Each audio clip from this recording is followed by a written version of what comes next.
is going on, everybody? Welcome back to Big D Energy right here on the Woodward Sports Network. My name is Neil Rule. D-Mac, Darren McCarty, is in the house. Joy Bell will be back with us tomorrow.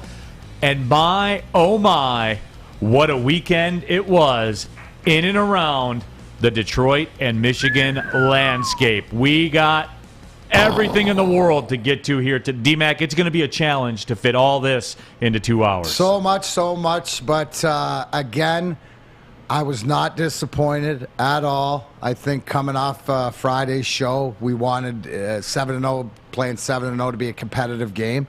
We had some questions. I think the questions were answered. And at the end of the day, guys, look at me. Jim Harbaugh, he's not tired. He's tuckered out. There it is. It's party on. No, but what a great game. And, I mean, a lot of times you got to look within, Neil, and you cannot erase the fact that Michigan held a 16-point advantage at one point. And if you're going to get over the hump and all the resilience to Michigan State and stuff, but at the end of the day, it's about the wins and losses. And Sparty's sitting here undefeated. And that really is the case. And we can go and we can just pop the top and go right in. We'll talk about the Lions coming up in a little bit. But really? Well, we have to, I guess. It is the job. People want to get their frustrations out, I'm sure. That was unbelievable, just from the lack of traffic downtown to what we saw on the field and everything like that. But you could tell, I mean, this weekend, this Michigan State game, and everything that went on around social media around it, D-Mac, was incredible. It was incredible. No, it was. I mean, the atmosphere from watching at the Hopcat, watching our guys pre-game, post-game, the atmosphere around there, the football game itself, the plays back and forth, Kenneth Walker making an unbelievable case for the Heisman just by that performance. But, at the end of the day, if you're a football fan, I'm in a lucky position, right, being Canadian, that I, cheer for both. And and you get to watch the CFL regularly, too. Well, you know what? That's it. Yeah, shout out. Fish is jealous about that. But, no, to cheer. And I look for these games when they're exciting, when they're undefeated like they were. And at the end of the day, like you said, my household is happy. All my appendages are still in order, so we're good. Well, we get to talk about the game. And there's a million storylines to get to. And you want to get involved on our YouTube chat thread. Certainly everybody's primed, ready to go on that. Social media as well. You see our Twitter handles on the screen, on the graphic. Feel free to reach out any way that you want to today and get your thoughts out there, because we're going to talk about this as a group, everybody. We are. We're going to get everybody's thoughts in there. I want it all because I do. And I was wrong. Because Cade McNamara played the career game. He did everything that he could do, and it still wasn't enough. But you had to be impressed by the performance. I thought, Aiden Hutchinson, you're always asking, but you got to know where he is on the field at all time. I mean, well, are we going to get that tweet, though, from Pro Football Focus about how Aiden Hutchinson was the best defensive player in America again? Are we going to get that? I don't. And I don't know, but he's definitely there's a high talent, and when you look at he's pro good. Talent. Yeah, he is. He's good. He's an NFL player. He ain't the number 2 pick in the draft. He's not a franchise alter or anything like that. We don't have to worry about the number 2 pick. We got to worry about the number 1 pick, which we will get to. Because we got a heavy dose of that. And you know what's funny too with the Lions thing? I keep hearing people talk on shows and on social media, and they're like, well, I don't see another win I don't see a win until Thanksgiving when the Bears come into town. Guys, who's this team going to beat? They're not. Who's this team going to beat? And it's like I talked about yesterday in the pregame show. That was a big loss yesterday. It was. The Lions left no doubt as far as my draft capital is concerned, my number 1 overall pick. I mean, you overdid it yesterday, though. What do you mean? You were fat and saucy. Like, No, because my motives got questioned about being negative. So your motives are right where they're supposed to be. right? Right. So, no, we don't have it. All right, remember, 8. 8 of 34 would be right here, right now, right? The 8 of 34, Neil, and you are the most consistent to that. I wavered off of it a little bit, right? Getting caught in the sauce and all this stuff. I even said I wanted them to win, go into the bye week, feeling good about themselves. I mean, they can't feel any worse about themselves going to the bye week, which is maybe you either want to feel really good or really bad, so maybe guys are doing some self-checking. Stuff like that. But the bottom line is, no, because you're consistent to the 8 of 34. And in it's draft out. It's not anything else. You took feelings out of it. You're looking at it strictly on paper. Thank you. Because that's exactly what it is. And maybe you should preface this. On paper, you're just strictly going with the numbers. You're the numbers guy. You're the accountant. Yeah. You're the bean counter right now. You're just telling it like it is, because in order for us to get out of that, and you mentioned it, like one of the things, Neil, the burning questions, you mentioned it easy, and I got burning questions, is you said that parking downtown for the pregame show, it was a ghost town, 47,000 people at the stadium. So are people finally fed up? Is this going to do something? Is this going to But it can't do anything. Like, D-Mac, that's the thing. We're talking about feelings again now. Yeah, you're You know right. what I'm saying? That's what we are. And I had the conversation on the pregame show yesterday, live from the Tin Roof, where Joyke and I kind of went back and forth, and he's saying, so what do you want? You're telling me to tell a grown man that's trying to make a living not to try? And I've been consistent about that. No, I'm not saying that. You go out there, get your money, do what you got to do. I believe that this roster is so bare that they can't win, no matter what anybody does. Go try. I'm not saying throw a game on purpose. You take emotion out of it. I take emotion out of it. When you're talking to Neil Rule about the Detroit Lions and where they're at right now at November 1st, 2021, there is no emotion. This is just facts on paper. Like you walk into your accountant and he says, you owe this. Sorry, government got you. Death and taxes, you're... And it's not even that, because even that sounds negative. It's hopeful for me. Again, it's a positive thing, because I believe in Brad Holmes, because there's no other choice. And his gig is the draft and everything like that. I want him to have as much ammo as possible. Now, That's it. These are questions, and we have our. I've asked Corey Woods to come in the 11:30 hour, because he's been living this. He's been there live. I mean, this poor kid. They've never won a game under his watch. Never. What? Why don't you just keep rubbing it in, the poor guy? But this is his fault. Again, no emotion. Yeah, it's his fault. No emotion, but things like this. But then my question to you, Neil, does any of the Lions fans, and we'll talk more of this down the road, but you look at the quarterbacks, Smith. You look at Coop in the Jets last night, throwing for 405. Yeah. You look at Cooper Rush in Dallas, steps in for Dak Prescott, has a game, over 300 yards passing, and looks good.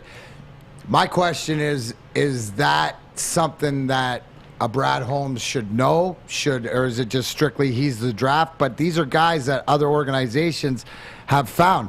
Is it a David Blau time? Is it no? And see, that's the other thing. So that's the whole thing. Did you see David Blau come in? And I know it was but he was more over. mobile. He was more mobile. He moved forward instead of backwards when he got sacked. Whatever, exactly. Right? But I'm you know what I did see though? I saw Jalen Hurts.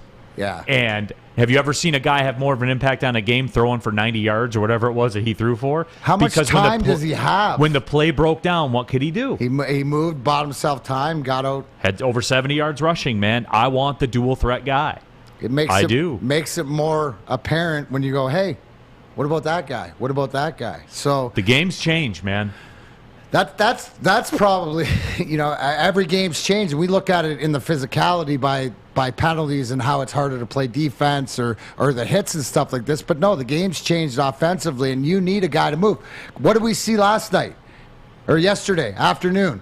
A quarterback that couldn't move, that was on his rear end every time. When he moved out of the pocket, you were like, oh. And I'm talking about Jared Goff. So, yeah, you're definitely. And, Cooper to Cooper Rush to Amari Cooper on a great throws. If you watched the game last night, I mean, that just – don't you watch other teams and go, man, doesn't it hit you a little bit? No, it does. Okay. It hits me how bad the roster is. But, again, we're going to get into that coming up in just a little bit, probably about half past the hour or so. Francis Garcia says on our YouTube chat thread, props to Sparty. They did it, and Michigan choked again, which in just a few minutes we're going to do the deep dive. I have some thoughts.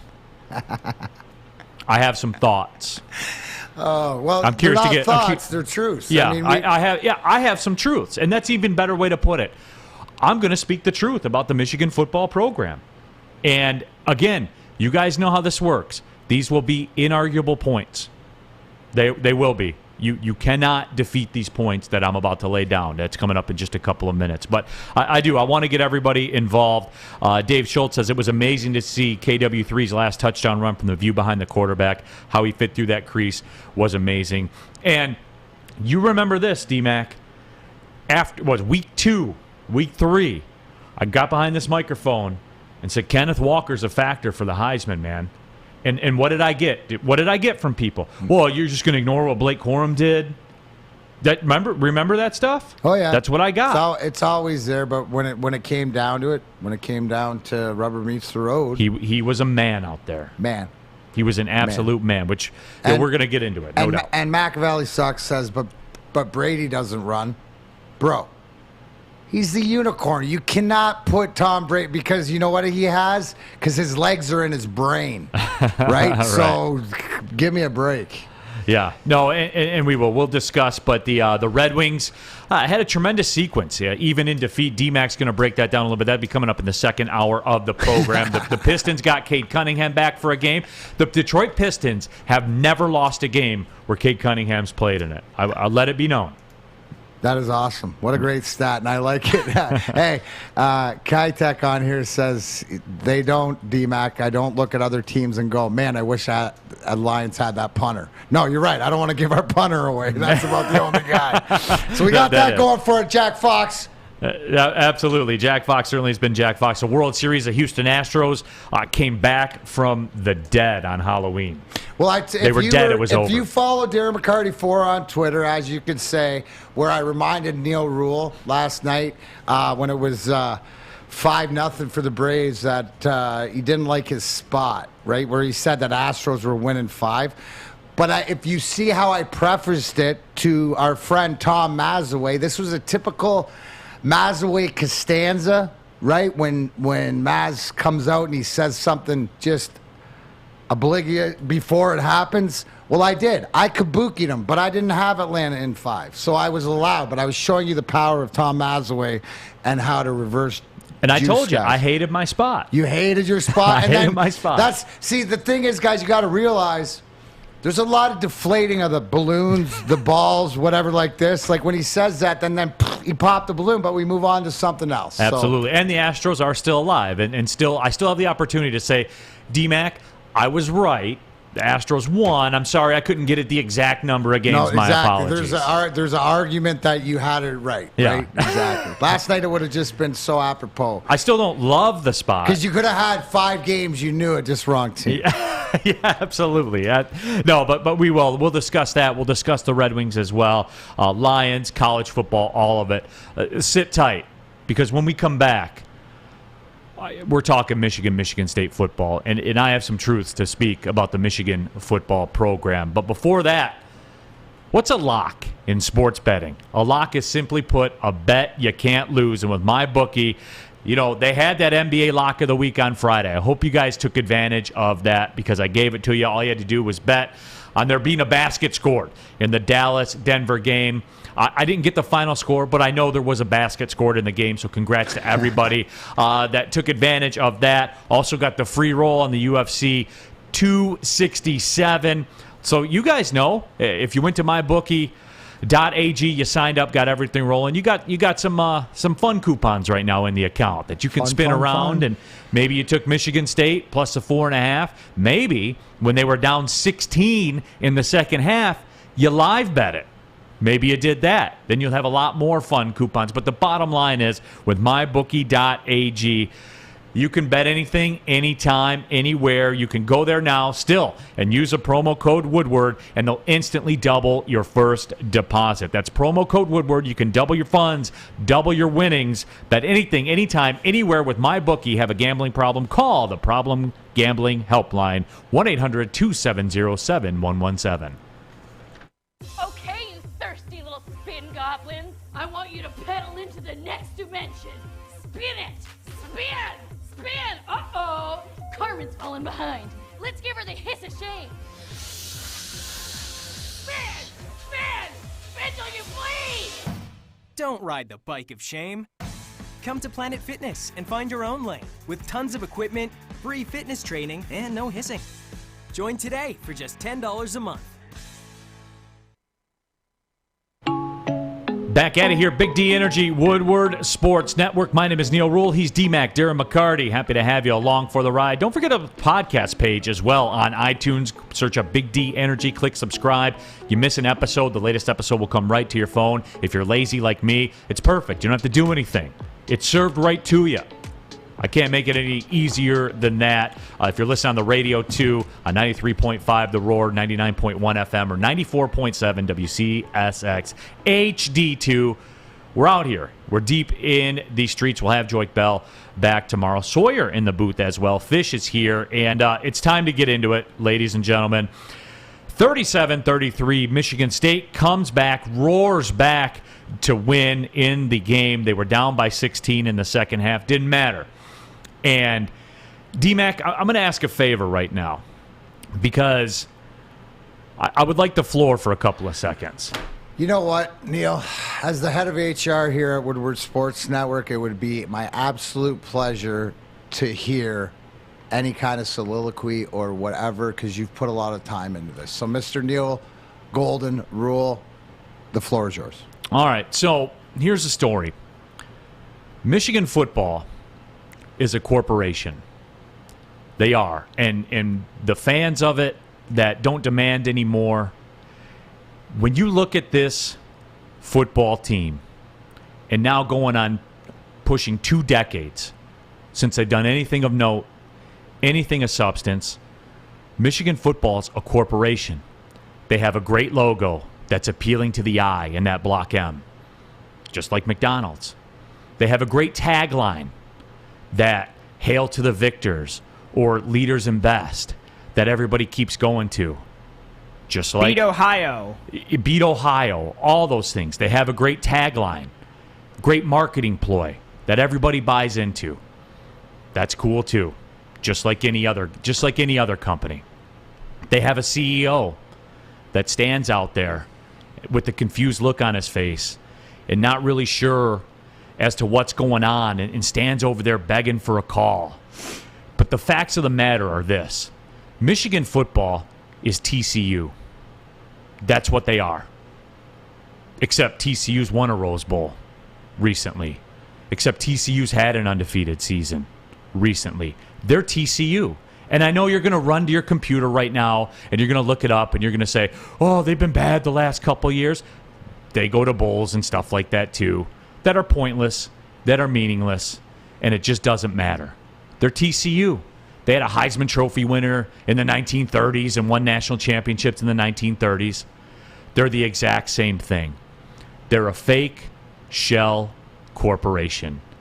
And the fans and the media in the town, and look, the announcers, I'll cut a break because they're paid by the team. That's fine by me. But everybody just wants to run around and celebrate Michigan football and the leaders and the best and the hail to the victors. You know what that was yesterday? That was a mentality game. That was a game where the Michigan State football team took on the mentality of their coach, and the Michigan football team took on the mentality of their coach. And when it came down to it, when there was 4th and shorts, Michigan kicked field goals. Or they would get false start penalties and then have to punt. Michigan State would get touchdowns. And that's what it came down to. And it's been that way. And look, you heard me talk about this last week.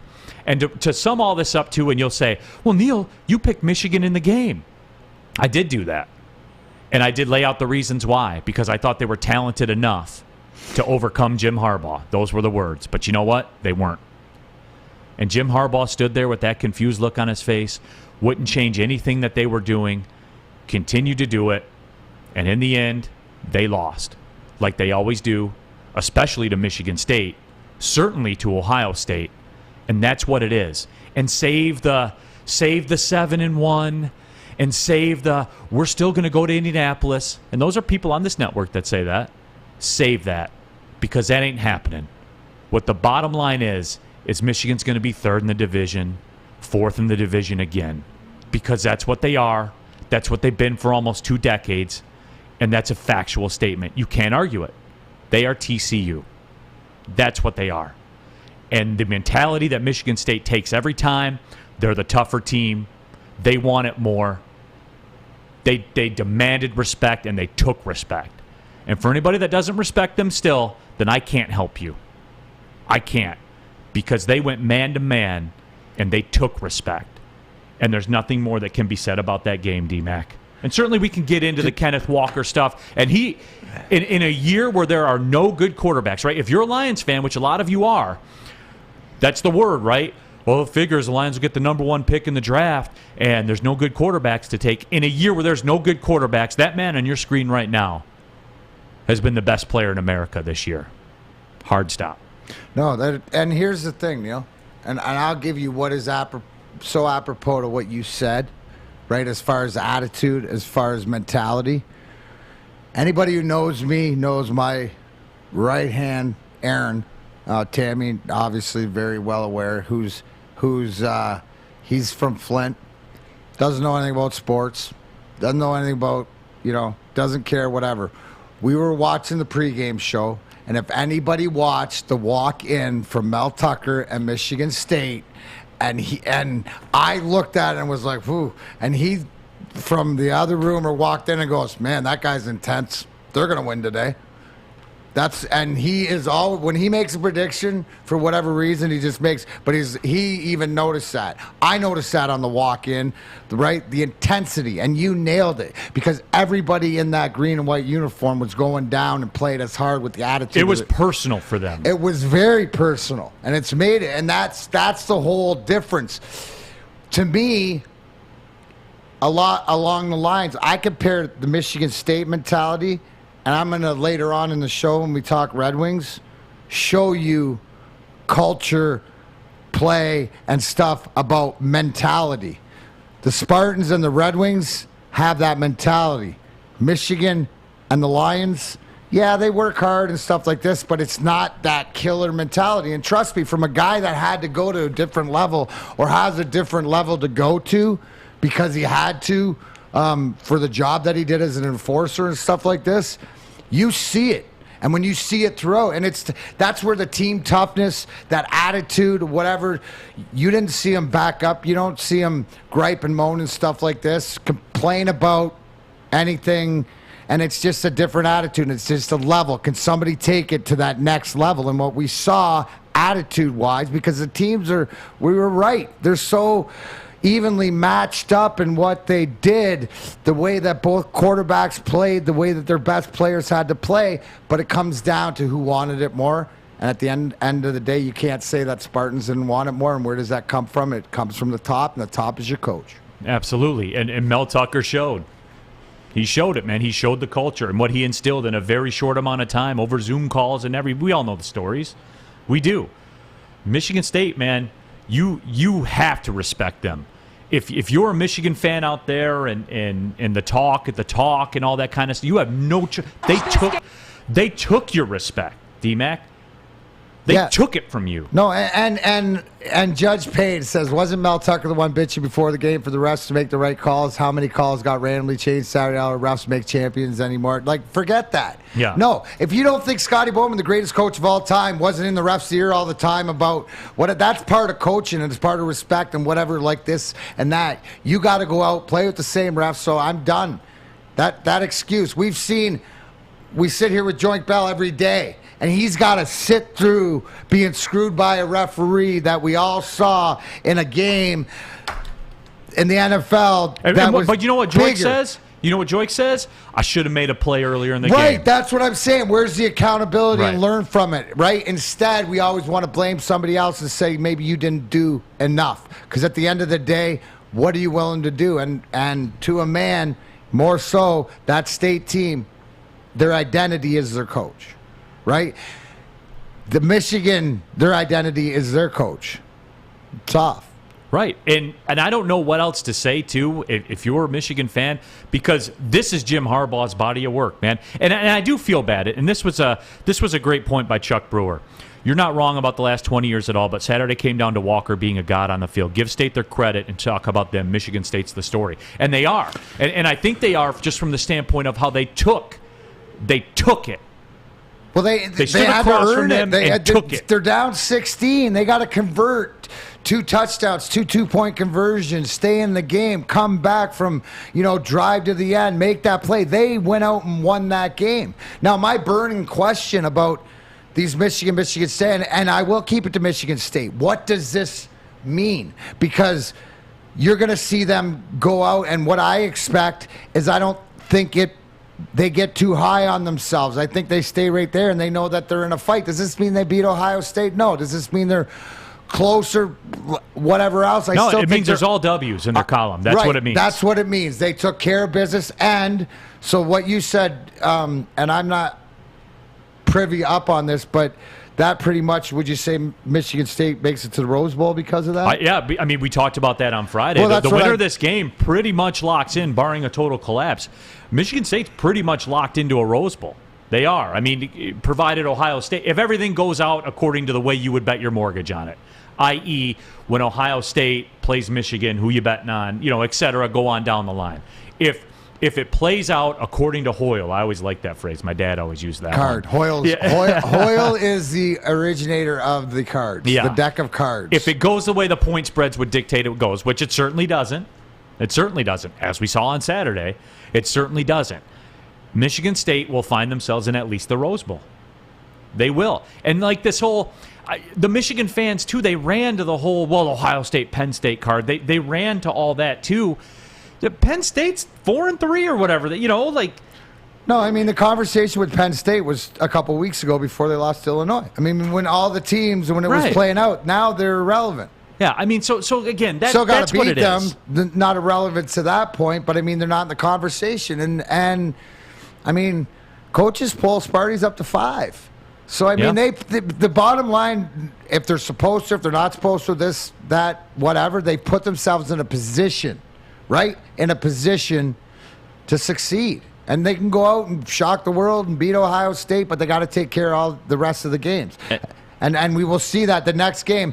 You can't, a lot of times, and this is where the youth might come in, but this is where the coach can corral this, right? You don't get too high, you don't get too low. This wasn't your Super Bowl. This was just another part of your journey. Magnus says, so you're trying to get people to hate them? I care about the team because my parents met there. My mom worked there for 30 years. You just like talking blank. No, Magnus. And I say this. I hope my kids go to Michigan. I do. Yeah, I hope they go to school there. Did you mention the education? We were not talking about the education. Didn't say anything about that. My issue is with how Jim Harbaugh coaches football. Yeah, we're talking football, right? That's exactly what we're talking about. That's my issue, is how Jim Harbaugh coaches football. I mean, bragging on especially your parents given about what I was told. And yes, I was told. We are going there. I hope my children go to Michigan. Great education. One of the best universities, one of the best non-Ivy League universities you can go to. They're in Stanford, right? I mean, that's... I don't know. I'm not asking for the rankings. I got my GED. Yeah. I do. I hope they go to school there. It's got nothing to do with that. And Magnus, you want to be a fan of them? Go ahead. Just stop with the leaders and best. Stop with the corporate taglines. They're just a team. They're TCU. That's what they are. Are they IBM? They're like IBM. No, you know what they are? IBM's making a comeback with McDonald's. No, you know what they are? They're like Applebee's. You go there. Applebee's on a date night. Yeah, get the Oreo shake. That's what they are. They got a cool logo, and you go there because they run the commercials talking about date night and all that stuff, and you go and you're like, man, I didn't like the food. But what do you do a couple weeks later? You turn around, you go back again. Applebee's on date night. You get it, your bourbon chicken or whatever, and you do it, and you're like, man, I didn't like the food. But you keep going back to it. Michigan is the Applebee's of college football. Great commercials, great logo, great tagline, great salad bar. You can eat salad bar, but that's what it is, guys. And again, next segment we are going to talk about Michigan State, and we are going to talk about Kenneth Walker, and we are going to talk about what they did. But I needed to get that off my chest. I did. So I'm curious as to what was wrong about that, but we'll read. We got a stockpile of messages to get to. We're going to get to them. There is no doubt about it. Let me tell you where you should get to, though. Foaling Warehouse in Hamtramck. Oh, Hey, yeah. guys, look. Anyone who is a Detroit City FC fan, the thousands of people that go to the matches down there, they know Foaling Warehouse is like the official pregame spot for Detroit City FC. It's home of the original bowling pin game called Foaling. You can host your corporate party, which is a great time, team building event, or just come in with family and friends, and you see it down there, toss a football at the bowling pins. A lot of fun. 2 ways to play. There's a $10 unlimited open play. Stay the whole time they're open that day. Just full to your heart's content. Get some drinks. Get right. You certainly can down there at the Foaling Warehouse. They have private lane reservation for $120 for up to 10 people for 2 hours. There's over 100 beers, $2 mystery beer machine, and multiple full bars. You bring the food or have it delivered in. Think about that, guys. Joik did that. He ordered the Uber Eats, came here to the station. You can go to Foaling Warehouse, toss a football around. They got the bar down there. Get your food delivered. Whatever you guys, you want Applebee's delivered, do it. You want to sing the date night song? Go ahead. Do that too. Applebee's on the date night. You can come and get your foal on. Check it out at foalingwarehouse.com. That's foalingwarehouse.com. Great time down there. Foalingwarehouse.com. Hi, I'm David Hall from All Financial. With historically low interest rates and 5-star service, you could pay your mortgage off faster without increasing your monthly payment. Get started now at 248-308-5000 or chat with us online. Call hallfirst.com. Make sure you download the Woodward Sports app in the App Store and the Google Play Store today. Take Woodward Sports with you wherever you go and listen live on your phone or mobile device.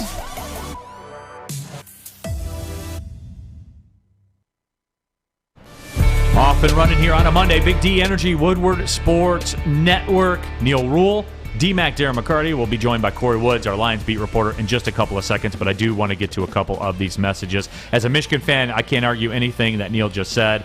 That comes from Tammy Chin, but people are talking about it. MSU Detroit fan, Michigan State has beaten Ohio State when it's mattered, 2013, 2015, so Sparty could shock OSU in Columbus. No, absolutely, that's my thing. There's a track record there. They've done it. They've done it with a backup quarterback.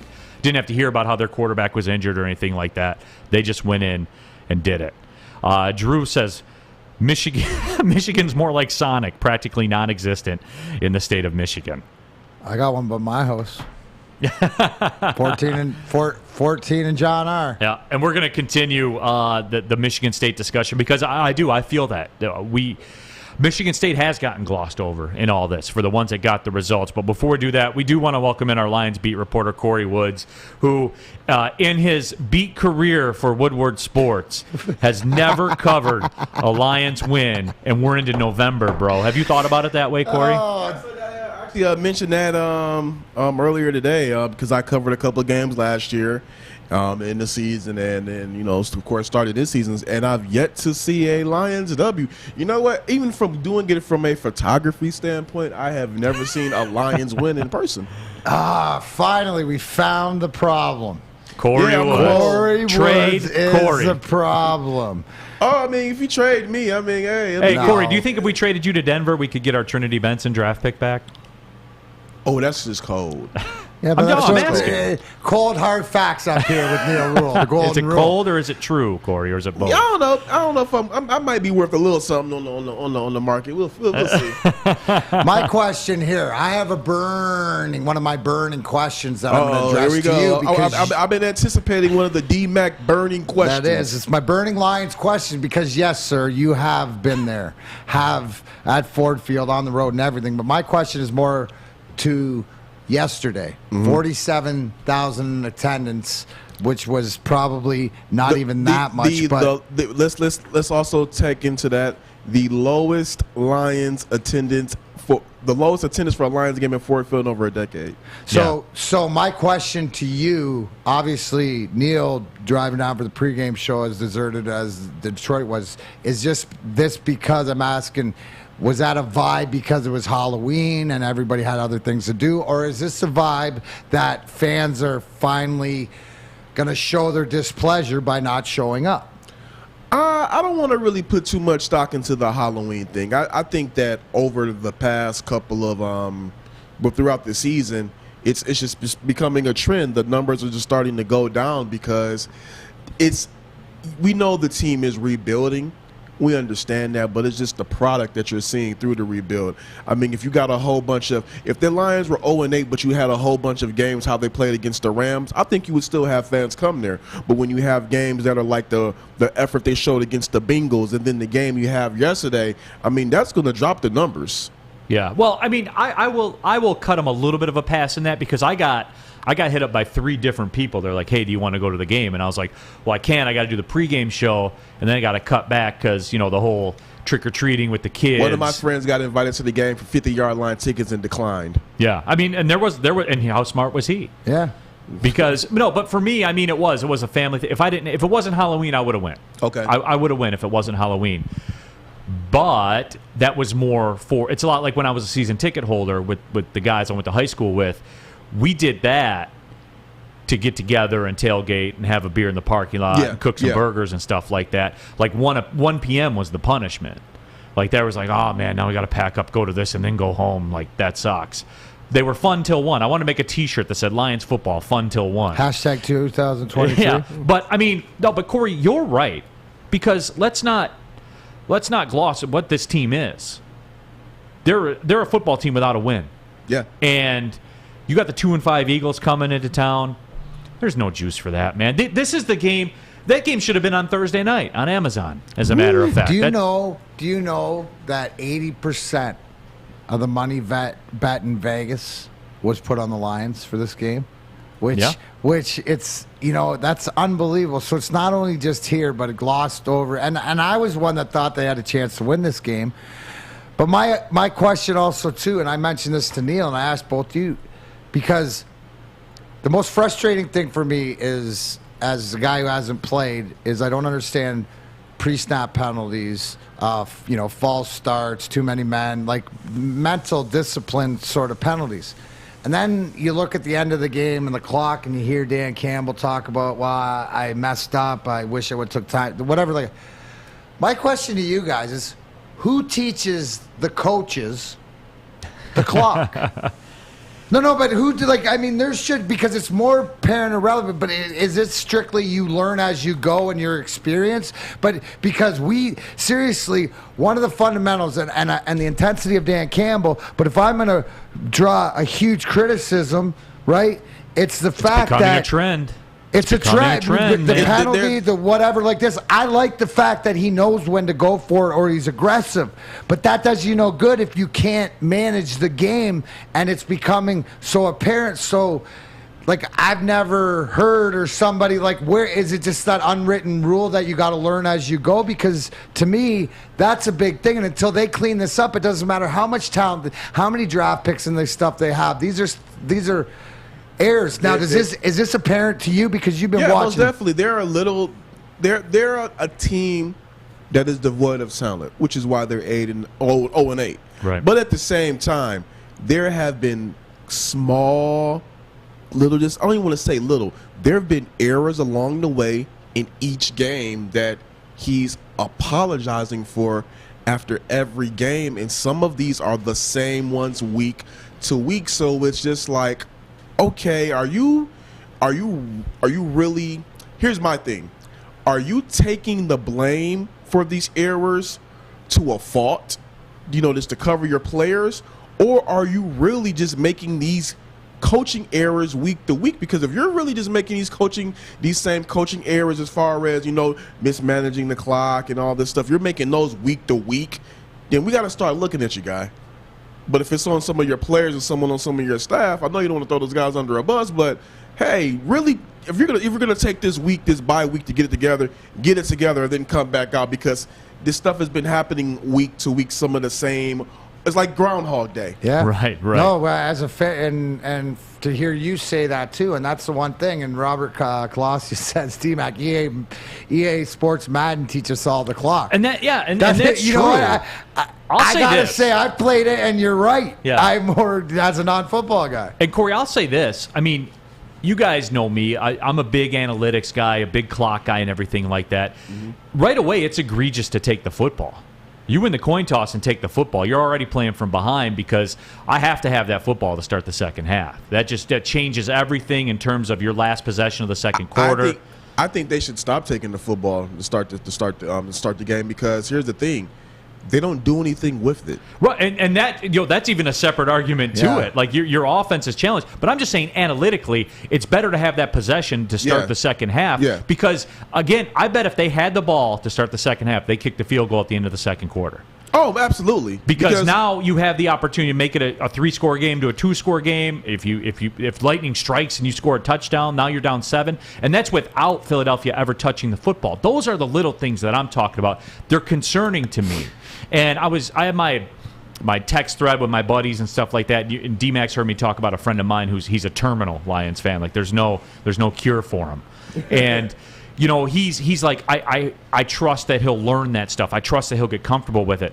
I don't know, man. We're not seeing any of the improvement. I'm not saying bury him. I'm not saying fire him. Anything like that. It's a growing concern. Yeah, you're not looking. You're not. You know what? I'll say this. I think from the defense, I see improvements from week to week, because let's just be real. Aaron Glenn is working with a bunch of mess right now. No doubt. I see I don't see like this, like this. There's some next level defense, but I see like, okay, I see guys improving. I see a scheme improving. I see the defense trying to formulate some type of identity. But overall, as a team, when you look at that offense, it's just like it's very anemic. Right. That's a great word. That's exactly. Anemic is such a great word. I don't know what it means, anemic. But it's a good word. I believe it's 4 out of the last 5 games now. Jared Goff isn't getting in the end zone in the first quarter. Yeah, you can't win. You can't win like that. And they haven't won. And I think what happens is, just for me, I mean, like I said, I'm not going to sit up here and say I know more, like a Joik or anything like that. But from what I'm seeing as somebody watching the team, I'm looking like the defense eventually starts to get bad because they're on the field all the damn time, because the offense can't generate and can't sustain any drives, just like 3 and out basically every time they get on the field. So I think those guys are just getting tired. But I mean, overall, you just can't blame one side. As Tracy Walker said, it's a collective effort, and they're gonna have to figure that out in this bye week, because I think that if they do not beat the Bears on Thanksgiving, they're going goose egg. Yeah. Well, again, for me, that's my target. Corey, where can everybody find your stuff, man? WoodwardSports.com. Y'all know the place. Y'all know where to find me. Follow me on Twitter, Corey E. Woods, Korye E. Woods, and yeah. You're over it, aren't you? You know what? It's right now. I'm over it. Like I said, Let's right get now, Corey a win. Let's get Corey a win. Yeah. I'm over there right now, actually just trying to crank out an article to go ahead and put up just some thoughts on what Dan Campbell said. I'm kind of going to do somewhat of a deep dive on it. But as like I said this morning, and talking to a reporter, I'm kind of running out of stuff to say, because here's the challenge, young buck. Now here's where I'm having writer's block. I'm up against the wall. I mean, people want to hear my opinion, but I'm saying the same thing over and over. Right, absolutely. Well, Corey, do me a favor, though. Ask him about that, about taking the football.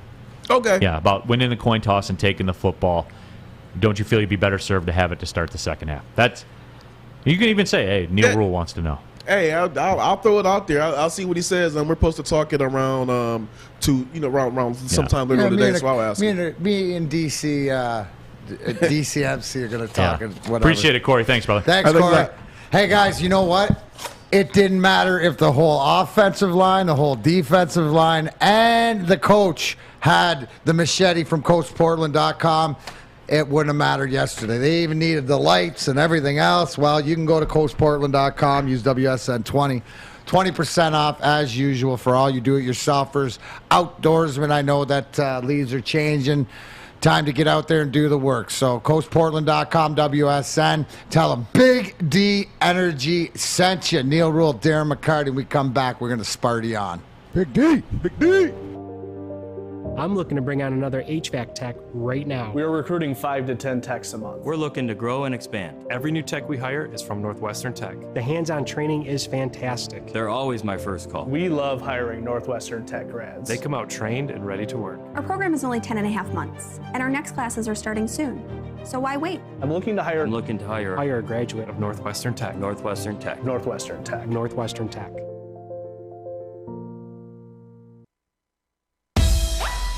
Back at here, Big D Energy, Woodward Sports Network. Neil Rule, D-Mac, Darren McCarty. Fish is in the bowl. And our guy Sawyer, the man holding it down. All right, so we're what? We're weekend? Yep. The early returns are good. Yeah, you like it? I do. I'm trying. Yeah, I'm trying. I definitely think that you're in the top 3 in the producer Heisman voting. Oh, thank you. I mean, everybody send your votes in. We're trying to win. We're trying to put up some Kenneth Walker type numbers this year. Absolutely. But speaking of Kenneth Walker type numbers, well, the consistency, Sawyer. I think that's you and Kenneth Walker. The consistency. Oh yeah. Yes. But just trying same product. You know what you're going to get. Nice, good product, and send her on out to you guys. No, we like it, though, man. The early returns certainly are good. Kenneth Walker, just under 1,200 yards on the season, 14 touchdowns as well. He cooked Michigan, 197 yards, 5 touchdowns in that one against, that Michigan defense that we heard so much about. Kenneth Walker didn't think very much of it. Well, it was one of those things that the game plan and they executed. And you're watching highlights here of just him exploding through the line, and I like, the acceleration, the fact that with purpose. I watch these runs and stuff like this when we do balling with Bell, but how that he's tight to his lineman, he knows where he's going, and then I always think about it's a free for all when you get in the open space. So you see a guy get in the open space, and you see the talent that he has, but he can score in a lot of different ways. And the one thing is, Neil. Here's the thing. If you're Michigan, you knew what was coming. Just like they knew what Michigan State knew what was coming defensively. Well, it's one thing to know it's coming. And it's another thing to be able to do anything about it. That's where we're at right now. It's not like, we're here that somebody we didn't know came out and had this great game and surprised us. We couldn't game plan for them. They had everything to game plan for Kenneth Walker, and still they couldn't do it. So props not only go to Walker, but that go to that offensive line. Those hosses, moved Michigan where they needed to, when they needed to, and 197 yards and 5 touchdowns. That's a day. Zenadine says, where's Braylon at? I need to ask him if he knows who Brantley is yet. The bottom line is on today from 2 to 4 right here on Woodward Sports Network. It's on actually every day, Monday to Friday, 2 to 4. Right. Well, today, 2 to 4. Those are the guys you're looking for. And the thing is, Braylon will be here. He'll be here, yeah. He'll answer will be here. All your questions, both him and Ryan. So feel free to ask him. I mean, tough day to be a Michigan fan. I remember a couple times, It was tough to be a Red Wing a couple times. There's a bunch of times, but I remember when there was a bunch of times, 4 to be exact, where it wasn't. No, absolutely. But we are talking Michigan State Spartans. We are talking Kenneth Walker. And, for me, D-Mac, when you break down his season and where he's been, and we did discuss this. You remember me saying this, right? Where that Youngstown State game, I wanted to see him in there just to get a hundo and get him out. Yeah. Because you guys know how this works. This becomes a beauty pageant. This becomes a whatever fits your narrative argument, the whole Heisman campaign and things like that. And people will use that to their advantage, and they'll talk about the games where, especially against Youngstown State, and I know he carried the ball 7 times and went for 8 yards a carry, but people are going to point to that. They are, because it fits their narrative. If you're looking for a reason to discredit him, then that's the narrative. That fits your narrative. That's what you'll come up with. Yeah, but and usually don't you think it's those Michigan State games? I know the Ohio State game coming up and stuff like that. That's a precedent where most of them only watch, right? Right. Most voters only see. So the 5-touchdown game against Michigan will sit in the craw. It doesn't. That 78-yard. Because in the same argument, they'll look back to why, right? So if somebody sees Kenneth Walker for the first time or had heard his name and then sees them, falls in love, and they go back and say, well, he only had 7 rushes, 56 yards at Jamestown. Well, he only had 7 rushes, right? They make the same argument instead of saying he only had 56 yards. They don't, right? They're going to say the guy who's going to discredit him says he only had 56 yards against Jamestown. The guy who's going to credit him for the 5 touchdowns, the vote is going to say, yeah, but he only had 7, he had 8 yards of carry. You know what I'm saying? Well, so the narrative, how it fits the argument, but to most, I think it benefits Kenneth Walker because it was prime time, because it was Michigan State, because it was such that big performance that you can't ignore. Well, I always go back to the eyeball test. For me, I mean, tell me a better player. But you have common sense, bro. So. Yeah. there has not been a better player in America than Kenneth Walker. From day one of the season until yesterday, as he was the National Offensive Player of the Week this week. See, I actually saw that as opposed to when Pro Football Focus tells me something that I didn't see. I actually saw that from Kenneth Walker this week. But there has not been a better player in America. Hard stop. No, there hasn't been. And if there hasn't been a better player in America, that means there's nobody better this year, which means he's not.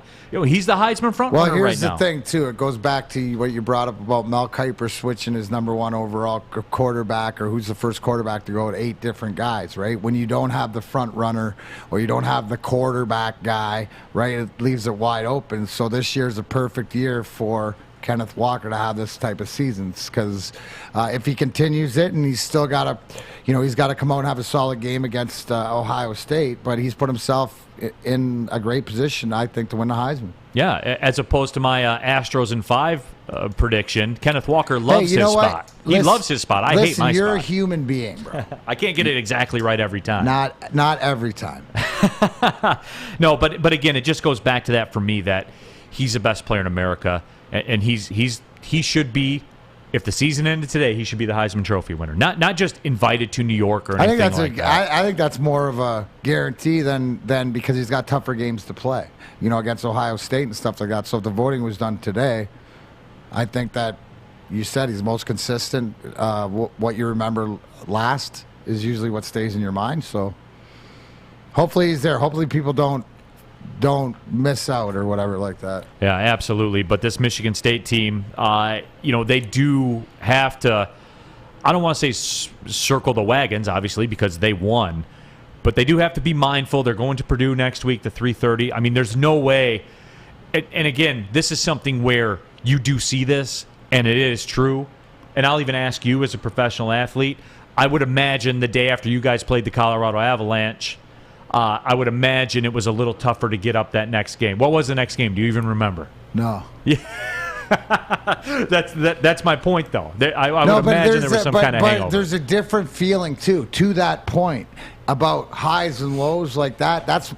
That's more, but also to that game galvanized. So this can galvanize you to something, so if you're taking that, like March 26th, for example, and you can use this game for these kids in Michigan State as sort of like that, where they accomplish something and then it's like, wow, it's going to be all right. Don't know what it means and stuff like this, but it empowers you. You look around and it's almost like it gives you like a little bit of a power boost looking around that you are sort of invincible, not in a cocky way, but how you got there. And I think that's the mentality of the coach, where he's not going to let them forget, right? Because it's been the same way, the Mel Tucker all year. I know, but D-Mac, it's college kids. I guess because it's kids and stuff like that, but I'm saying it could, where you could see, take that next level, because that's the difference where you see, and if we're talking personally for us, is that next step we were able to get over.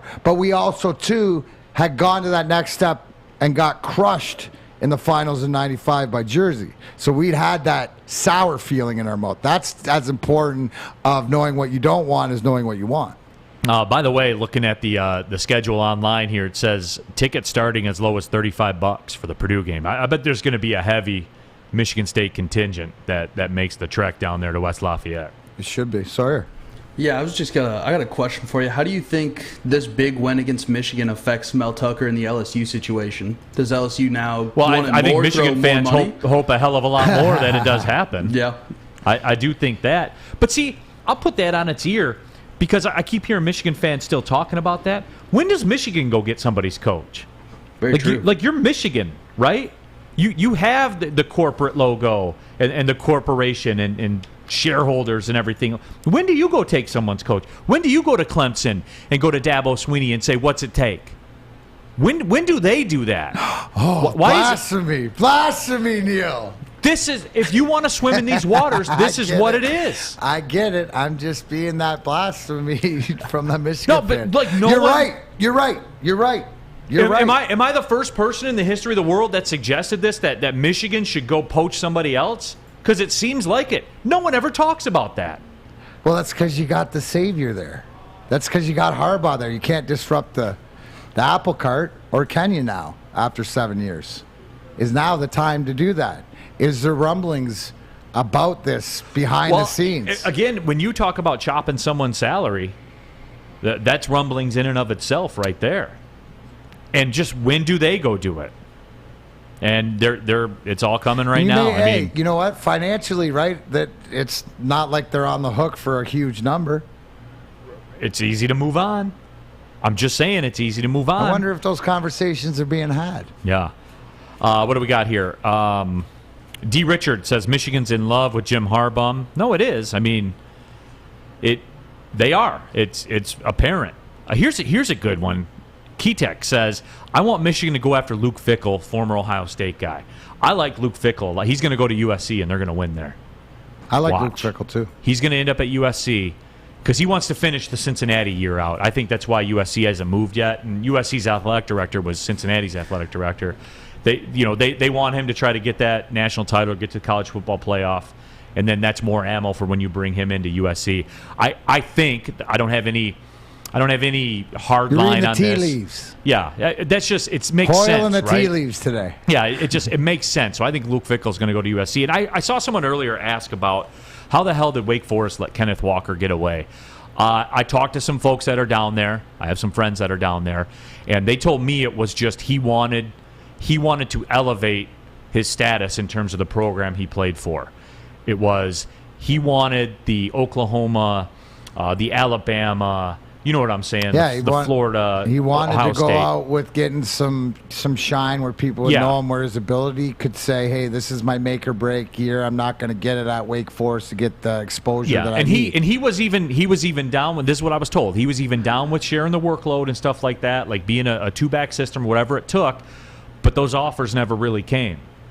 You know, the Alabamas of the world, they didn't hit him up when he was in the portal. And so he, and again, I'm just telling you what I was told from people, and they're people I trust a lot.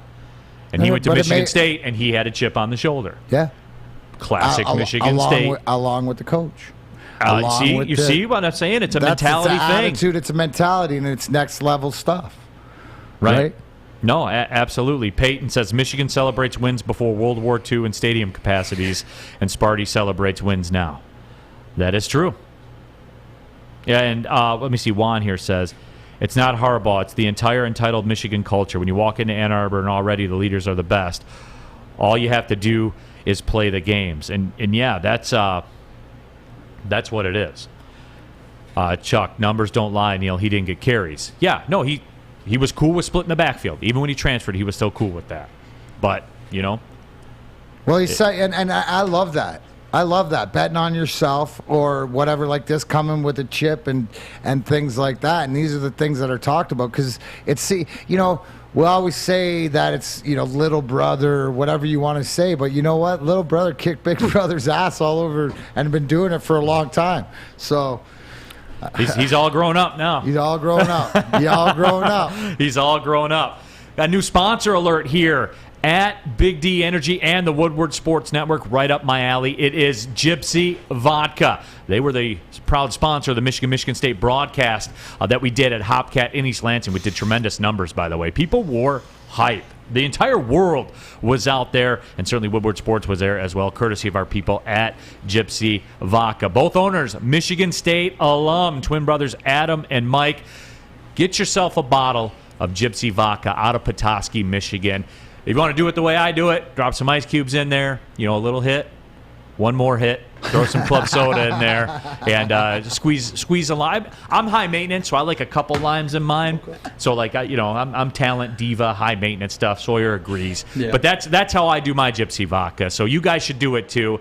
Again, big vodka and soda guy. Gypsy Vodka, right here out of Petoskey. Drink some Michigan product. Get yourself some Gypsy Vodka today. Tony is a third-generation logger that has a simple, practical approach to life and work. That's why his Coast DX342 knife is perfect for him. The stainless steel blade is rust-resistant and made for all-weather use. And the double roll-lock safety ensures that it will never inadvertently close when he doesn't want it to. That's why Coast is trusted tough. Back at it here, Big D Energy, Woodward Sports Network. Drew Hartman, YouTube chat there. Gypsy Vodka is so good. I concur, my friend. Concur. He is D-Mac, Darren McCarty, Fish in the Bowl. Sawyer is in the house as well at the production booth, holding it down. And, we were talking Michigan State. Certainly, we've discussed the Lions at length as well. Kevin says, I would argue Harbaugh is good, but not elite college coach. Incidentally, he was a very good professional coach. Let's not be dishonest and say that he doesn't have any coaching ability. I don't need any more. Proof, evidence, anything like that. He's a marginal college coach. That's what he is. With that schedule, and D-Mac, I said it. I said coming into the year that Michigan had a 4-game schedule because you can throw all the MAC teams on there you want, and the Rutgers of the world and the Indianas without Michael Penix. With Michael Penix, they're formidable, but without him, they're not. It's proven to be the case. They had a 4-game schedule. Washington then lost to a non-FBS team at home, so you cross them off the list. They're bad, and that's not Michigan's fault. They scheduled the game when Washington was good. That's not Michigan's fault. So cross them off the list. Then we thought about the game at Wisconsin, and Wisconsin's lost 3 games, and they were less than we thought they were going to be, so you cross that one off the list. You're down to the Michigan State, Penn State, Ohio State games. Penn State looked like they were struggling. To me, they are struggling. You see what I'm saying, though, D-Mac? No, it was shrinking. In the one game on the schedule, they got punched in the gut. Again. I can't help it. That's what they did. Well, that's the whole thing is that I wonder, what's the conversation in Michigan, today, yesterday, today, this week? Pat White says, I'm a huge Captain Comeback fan, but I wonder if it's his time to go. And I think that's fair. And look, I've told you guys this. I'm honest when I'm on this microphone. I never say anything I don't truly believe. And for me, I'm not saying do it now, but the time has come. How much more evidence you need? How much more evidence you need? The time has come. Not today, but at the end of the year, you be Michigan and you go get someone. You throw your weight around. You get on the private jet and fly to whatever SEC school or ACC school with the blank check and say, what's it going to take? We're not going back until we got you as our coach. And I don't care what your buyouts are or anything like that. We're making our move. When are they going to do that, D-Mac? I don't know. How long does it take for a coach to get his guys in? Brad says Harbaugh just needs a couple more years to get his guys in there, and I know he's being facetious. Yeah. But that's what I'm saying. Maybe because sometimes what happens is the message turns into the Peanuts teacher. Robert says, what's the explanation for this Wildcat nonsense with the freshmen? When's the media going to ask that question? Who's going to step up there and ask that question? It's a good question. No, nobody knows but the coach, so somebody should ask him. All these things that happen. Why to put the freshman back in after he fumbled? Do you buy this one, D-Mac? If Michigan can beat that school down the road, all will be forgiven. If not, then it's time to go. Well, he just didn't have he just didn't do it. Is he? I think that he's. It's the same thing when I always say about Colorado, right? Because we set the league 62 wins, lost to them conference finals, but then lost to them 3 games. You got to beat your rival. The only way out is through. And no matter what, it's gotten to the point they got to do better than that, right? It's 7 years in. They're supposed to beat MSU and then compete with Ohio State. You're not even beating MSU, and what makes you think you're going to beat them next year? Because Walker's going to go? I don't know that mentality. What are you waiting on, right? Isn't the waiting over? They say the 7-year itch. Isn't that what they say? I don't know.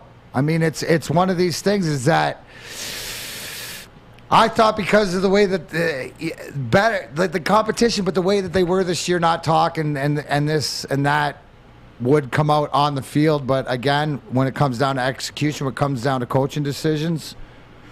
And when it comes down to punching each other in the face, right? But you know what I will say, though? And you can't deny this, the ratings. Fox Big Noons, Michigan State had the #1 college football rating of the year, a 5.4 overnight rating and a 17 share in the major markets, the #1 overnight rating of the year on any network. So for all the complaining about the noon kickoff and everything like that, That's why they do it, folks, because you're going to watch. So Fox is going to subsidize Jim Harbaugh for his contract next year and keep him in Michigan just so they get the ratings with this game. See, but it's Michigan, though. You'll get the ratings with anyone. You know what else gets ratings? Winning. Shocker. And winning gets ratings. I don't know. There's some, I would expect there's some soul searching going on in Allen Park with the Lions and in Michigan, but a little bit different, right? Different soul searching because I would expect, like, let's take it if we were, right? We were making decisions, Ward Manuel or anything like this. What's the conversation you have with the coach, right? Can you get it? Are you going to be able to get it done? And I don't care if you believe so much in Jim Harbaugh from everything else. Now this slaps you back in the face. No matter how much the relationship was getting better again. Oh, and we're back together. Then all of a sudden, bam, run into the ex-girlfriend. That is a good way to put it. Latrell Watson says, I told you guys Neil doesn't hate Michigan, just stating facts. That's all it's ever been. Every single argument is rooted in facts. You know how if Michigan was if they won, if they were the Ohio State of the big, you know how easy this job would be, how great. 1,000,000%. I just read your comments and I go home at 1:00. The facts, right? Just stating the facts, and the facts are, can Michigan get to that next level with Jim Harbaugh? And I don't. Today, if I had to answer that question, it's no. Yeah, and I wouldn't have to sit there and research and go back through the last 20 years of TCU football to find out that they're the same as Michigan. I wouldn't have to do all that stuff. I mean, I suspected that's what kind of put me on the TCU trail, but then when I looked at it, it's the exact same thing. Championships in the 30s, a great player in the 30s. They went to a Rose Bowl, though, 2011, whatever it was. Yeah, they've had undefeated seasons within the last 2 decades. They've done things. They've been rough. They've won a Big 12 championship. They've done it. Sawyer, we need something coming out of Neil's when he's going facts. He's spitting facts, folks. Oh, if it was sunny weather, Michigan would have won by 20. It's not Harbaugh's fault. And you look, guys, you knew it was going to get to this. I'm shocked it took this long. No, it's okay. We're number 2 of the program. Everybody's saving it for Ryan and Braylon at 2. And they will, bottom line, 2 to 4, appointment viewing and listening for everybody, I'm sure. So Sawyer's even laughing. How can you not laugh? Yeah. No, that's going to be a tough show today, I feel like. But you know what, though? It's going to work because I will not miss that show. Oh, yeah, it's going to be pure entertainment. I will not. Hey, look, guys, I've always talked about this. I'm a sports fan, born and raised here in the Detroit area. Parents worked in car factories. I'm as Detroit as it gets. And I've been here my whole life. And I'm just a sports fan that happened to get lucky and gets a microphone every so often and gets to talk. And the sports fan me that listened to talk radio and watched talk television growing up, I feel that same way I felt when I was like 15, where I can't wait to watch Braylon and Ryan at 2. Oh. I just can't wait to see the interaction. And when you get, because Neil, this is like in the golf game when you have this guy just owned, run, match, whatever like this. He's been running his mouth or he's been saying this, and you go out and then you just put the wood to him, right, on the golf course. Yeah. Oh yeah. Like that's what this is like. This is sort of like just burying a guy on the golf course, and then he's got to come in and tell everybody because they just witnessed it. So sort of like a club invitational or something. No, it is. And we're getting a couple of those comments too, like let's talk about how the game lived up to the hype. And it did, obviously, Bruce, it did. There's no question about it. And Michigan State was deserving. And they took it. As I said earlier, they went and took it. They took respect from Michigan. Michigan fans can't talk about what they're going to do or what they've done in the past. They can't, because what you're seeing on the screen right now is what happened. And I don't want that to get lost. I don't. And Michigan State fans should revel in it. And you should give Ryan and Braylon a hard time. You should, because that's the nature of it, because that's what Michigan State did. They went and they took it, and they were men about it. And they didn't talk about it. They did it. But when you talk as much as Michigan fans have talked, D-Mac, this is the only outcome. This is what it's going to be. You're going to have to wear it. When you've been irrelevant in the last 2 decades, but claim you're the leaders and the best. This is what you're going to get. It comes with it. Accountability. But that's why I'm going to show up. Whenever there's accountability around, I got to tune in. Right? Yeah. Because it's just called the way it is. And the accountability is, how do you want to get it better? My question to any Michigan fan is, what do you want to do now?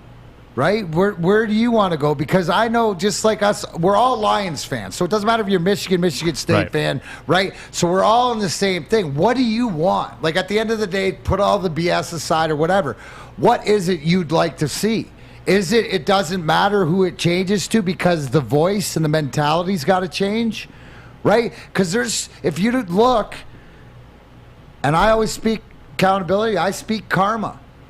Yeah. Karma's coming back through whatever else if you don't think. So how do you change it? And if Michigan fans and Braylon and Ryan being both diehard, going there, doing everything, they're the perfect one. They're slappies. What's that? They're slappies. But that's fine. But they're supposed to be when you go there and when you play there. I get it. But I want to know, honestly, what's next?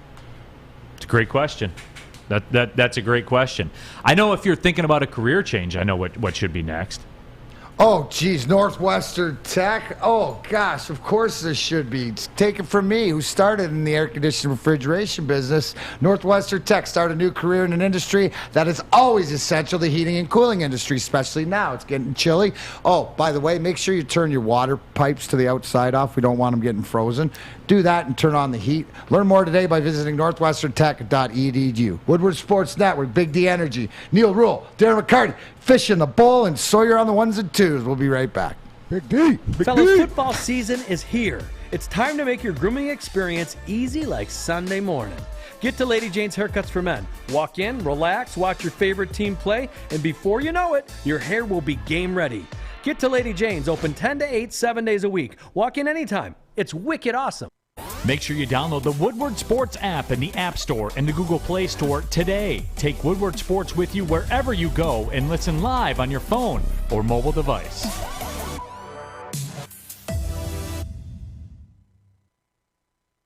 It's on and popping here, Big D Energy, Woodward Sports Network. My name is Neil Rule. That guy is Darren McCarty. Happy to have you all along for the ride. We are live at our My Bookie Studios, Fish in the Bowl.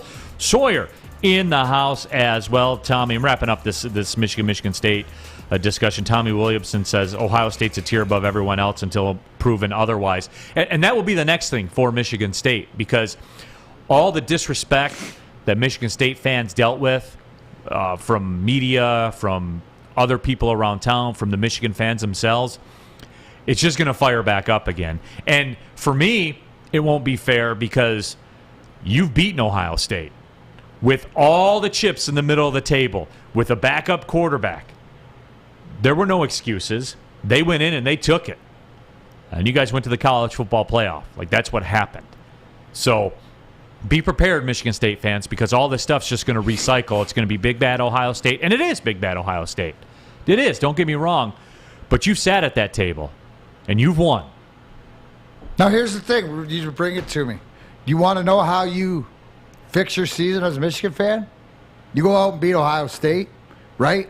There's solace there. And all these conversations or whatever, because you've done something that wasn't expected. And then losing to Michigan State won't be so bad because you beat the big, bad Ohio State, right? That's the only way I think that this works for the Wolverines. I'm going to ask Braylon and Ryan that. So a win against Ohio State, right?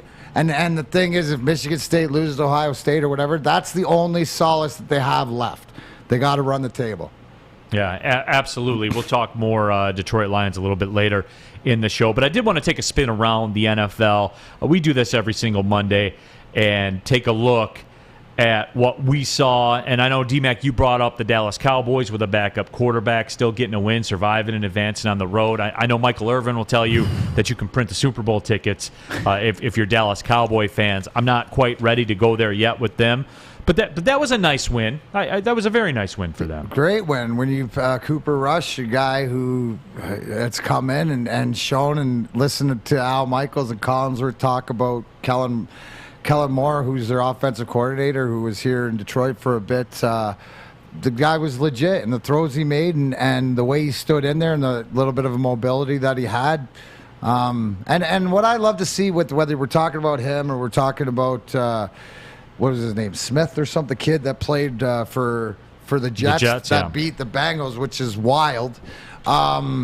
Just the opportunity. These guys getting opportunities. And the best part was how their teammates reacted. Like, I love seeing Cooper Rush, throw that touchdown or whatever, come back, and you got Ezekiel Elliott, you got Dak Prescott, you got Amari Cooper, you got all of them so excited for the kid. You know what I'm saying? Like, they were all in it together. That's the culture you're looking for. So I wouldn't put the Super Bowl tickets for Dallas yet, but this is the best Dallas team that I've enjoyed watching in a while. Like, the most legit almost, because you don't have the coach stepping in his own way.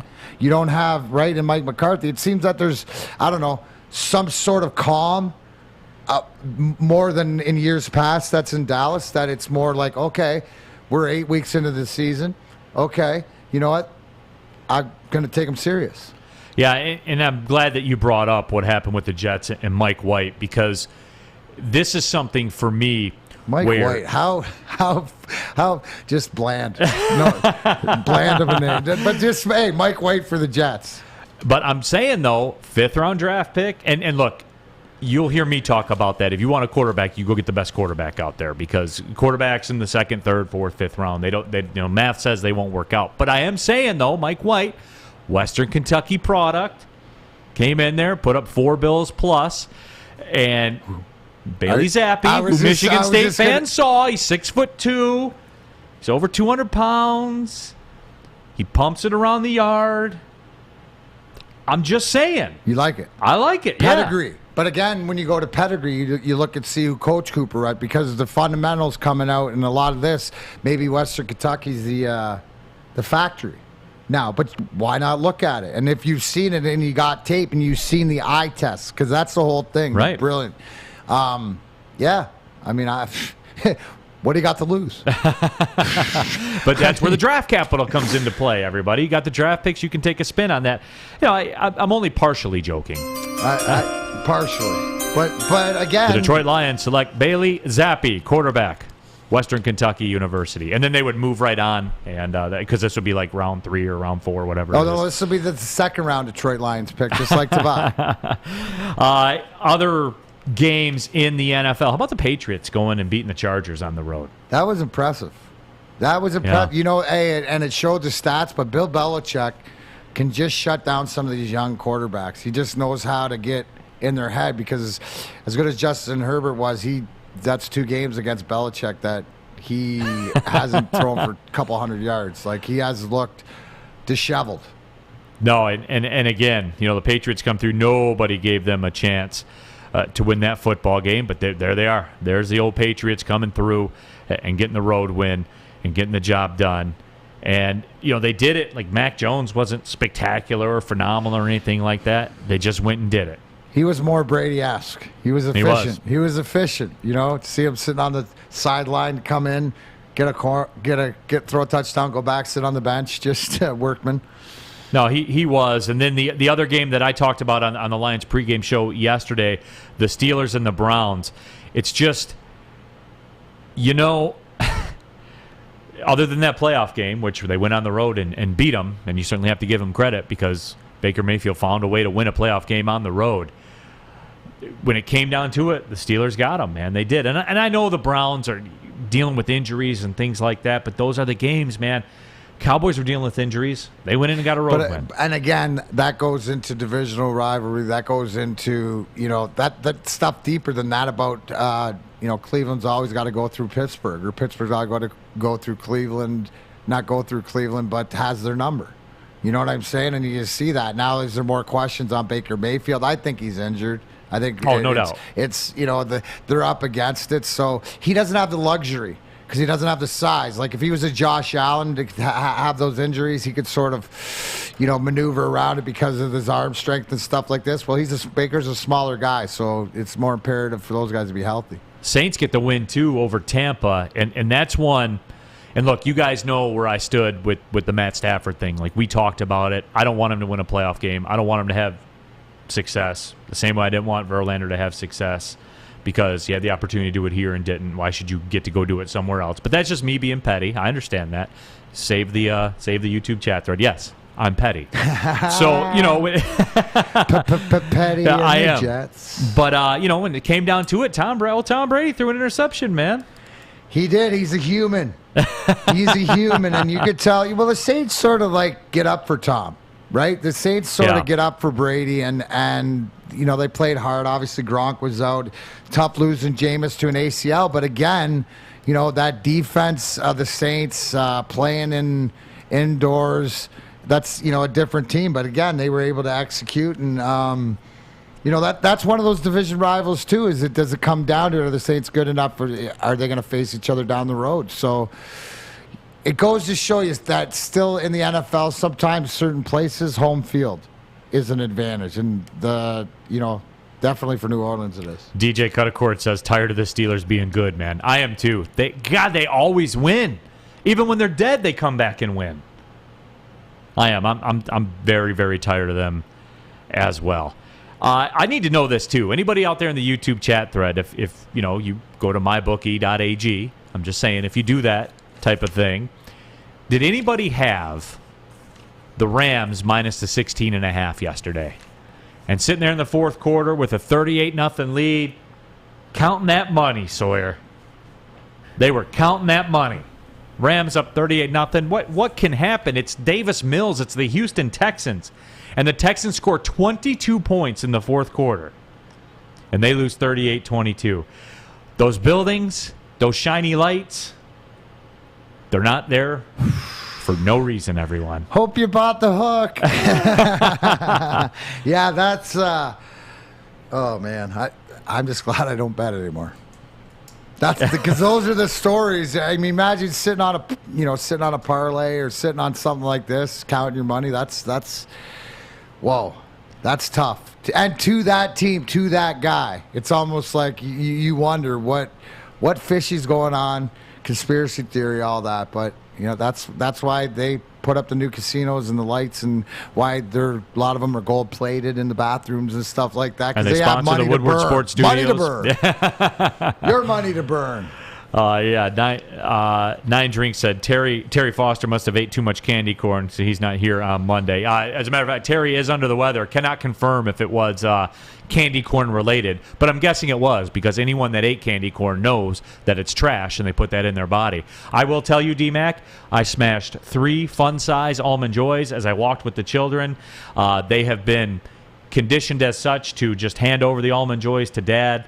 And it's Halloween. I cut loose and had 3 fun-size Almond Joys. I love it. I realized, I told you this before, but I just realized that I was thinking the whole time you were talking about candy corn, I was thinking of caramel corn. I love caramel corn. So I didn't realize till you posted a picture. Yeah, that stuff's gross and chicken feed, but I still like those peanut butter toffee things. Peanut butter kisses things and, yeah, and the those orange and black gold, wrapper. But yeah, garbage on the Can confirm the kids received no candy corn. Can confirm they received no peanut butter kisses, nor circus peanuts.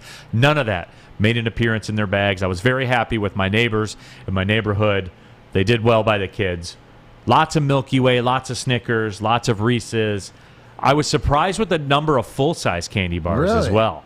Really? The kids had a bountiful harvest yesterday. The bountiful harvest. Well, you know what also, too, is for all you parents out there, fathers in particular, who are out trick-or-treating, you might have noticed, hey, guys, let's be honest, we like simple stuff. Football 5 days a week, like things uncomplicated. Lady Jane's Haircuts for Men. Walk in, sign in, sit down, and before you know it, you are handsome and clean. You can even watch TV in the mirror so you can see how good you look and see how bad the Lions are playing. Anyways, get to Lady Jane's, open 10 to 8, 7 days a week. Walk in anytime. It's wicked awesome. We're Big D Energy. We'll be right back. Okay, you thirsty little spin goblins. I want you to pedal into the next dimension. Spin it! Spin! Spin! Uh-oh! Carmen's falling behind. Let's give her the hiss of shame.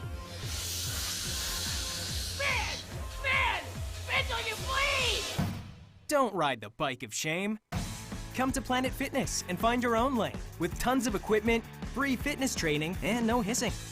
Join today for just $10 a month. Back at it here, Big D Energy Woodward Sports Network coming up on 30 past the hour. He is Darren McCarty. My name is Neil Rule. Happy to have you all with us. Fish is here, Sawyer's here. And I was just rapping with Sawyer during the break. I feel giddy waiting for the bottom line from 2 to 4 with Ryan Armani and Braylon Edwards. It's must-see. It is must-see on today. I'm going to tune in, obviously, also, but it'll be interesting to see just how because you can say whatever you want, but then when you do, you got to back it up with whatever. Neil here likes facts. D-Mac likes accountability. We'll see if there's any of either on the bottom line at 2 p.m. Benjamin Foe says, if you give out those circus peanuts, you need to be in prison. Agree, Benjamin. I agree with that 1,000,000%. 1,000,000%. So we need to take a look. How did we do with our picks and things like that, so we can recap, a little bit of the college, a little bit more of the pro as well. And we came full circle. Breaking news. Oh, we got breaking news in the building right now. Whoa, Corey Woods. Wait. Hold on. Get that on the camera. Show Corey right now. All right. Wait. You should see him walk in. He didn't walk in like running, or he sauntered in and exhaled. He did that. And exhaled. What you got, Corey? This is like a dog. Is it Derrick Henry? Dog died. Ladies and gentlemen, congratulate Matthew Stafford and the Los Angeles Rams because they have just sealed the Super Bowl. They've just sealed the Super Bowl. Derrick Henry. Breaking news. The Broncos are finalizing a trade to send 8-time Pro Bowler Von Miller to the Rams in exchange for 2 second-day 2020 draft picks. Okay. But isn't Vaughn a little long in the tooth? I know he can play and it'll help Vaughn still got a little bit left in the tank for that defense. So you mad about that? I'm not mad about it, but boy, oh boy. That guy Stafford got out of town and the richest got richer. But you know why that happens, Corey? Because the Rams realize how close they are now. They're going all in for everything. They got everything they wanted in Matt Stafford. With that, and we've talked about it how many times. But so that's awesome.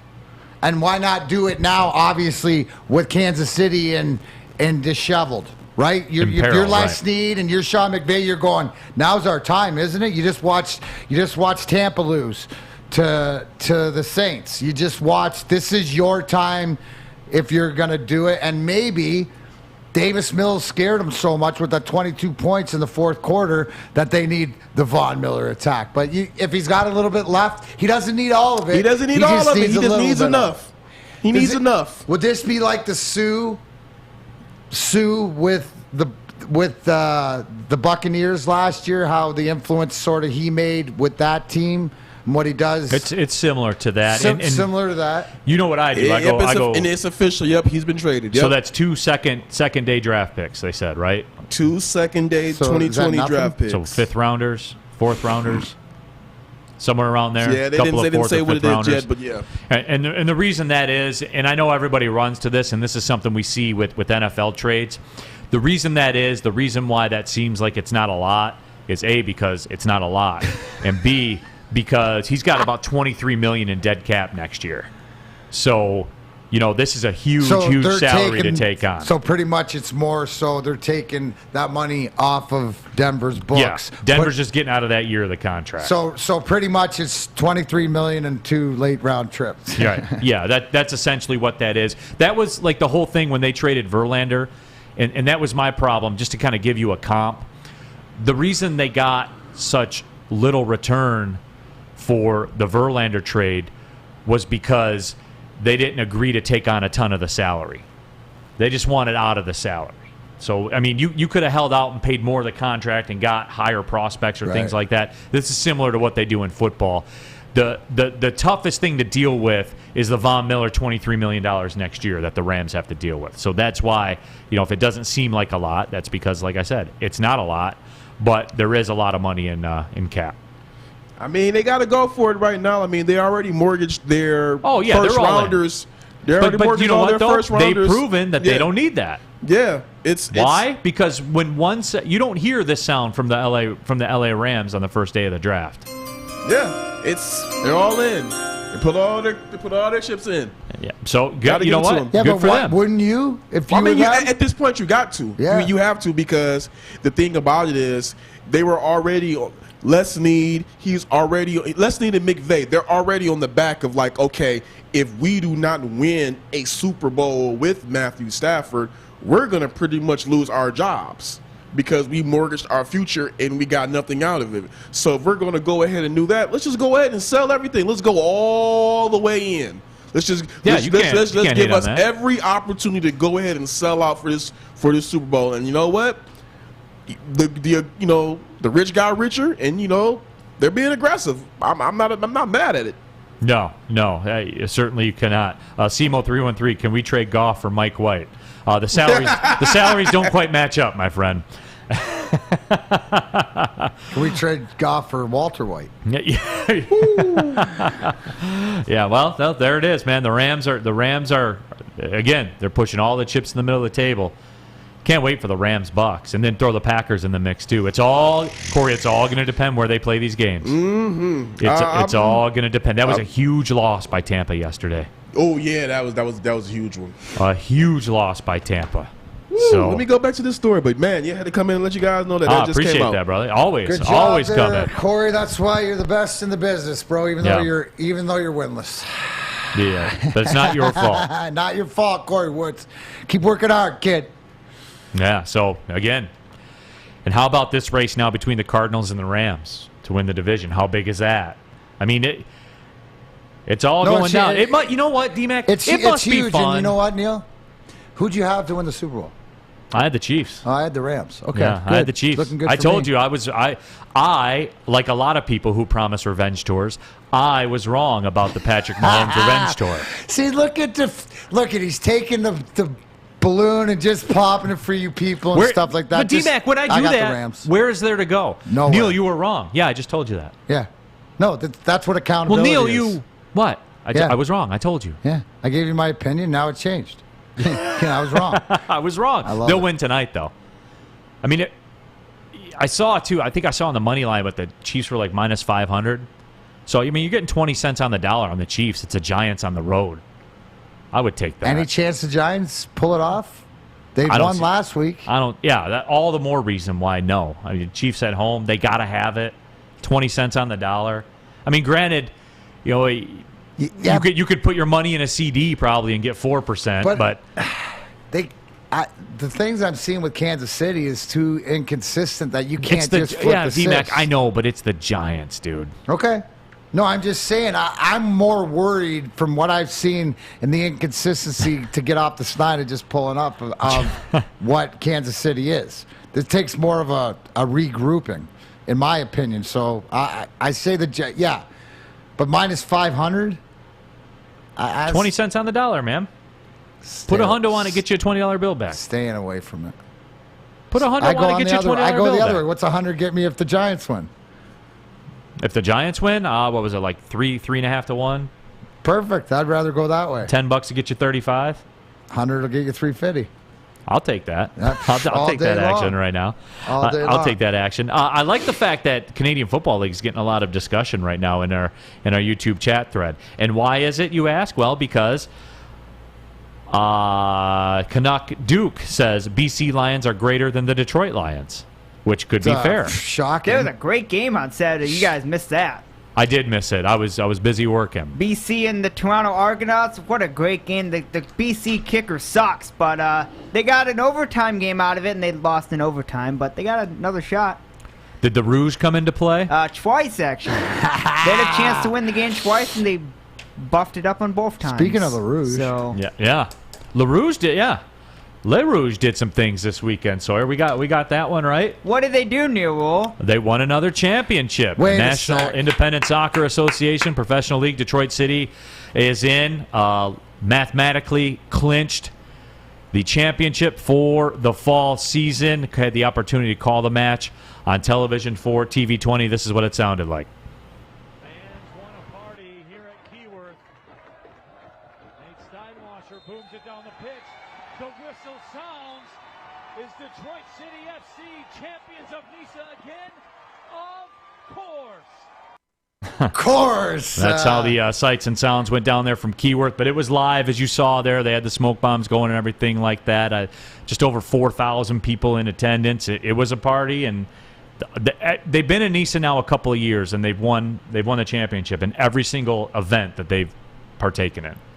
So the truth and the facts are the greatest sports team in the city right now, and the fan base is DCFC and the Northern Guard and all the supporters and all the players and everything else.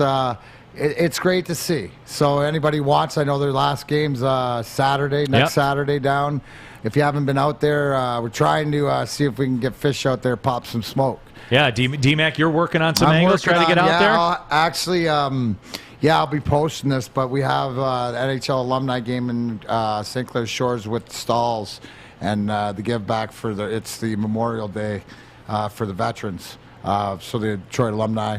I know. I'm sad I'm going to have to miss that. I was going to slide out. We're going to be playing games at noon, so if things work out, I'd probably make it down there by 4, especially if Fish is going to pop smoke. We'll have to get a hold of Andrea and Ron. Yeah. We'll reach out to our Detroit City FC friends. That's the picture America needs. America needs Fish with a smoke bomb, with a smoke bomb in his hand up here like that. That's what we need. No, but again, congratulations to them. Richie Buck says, Neil, your take on Michigan is straight garbage. How so? Richie, make your case, man. I'm here for it, bro. I'm here till 1. So, and you want to debate things? We can sit here and debate things. I'm curious as to what you got. Part of his take is trash because it's not. It's just facts. Yeah, and truth and stuff. And I just want to know what saves it. What do you want as Michigan fans? Like, what is the next step? Because, obviously, I know the way that it works. You beat Ohio State, you win the rest of then everybody forgets again, but you still haven't won anything. And you're still back, to not beating your in-state rival. I just want to know what you guys want to get better, so you're not still doing the same thing we're doing with the Lions year after year. Yep.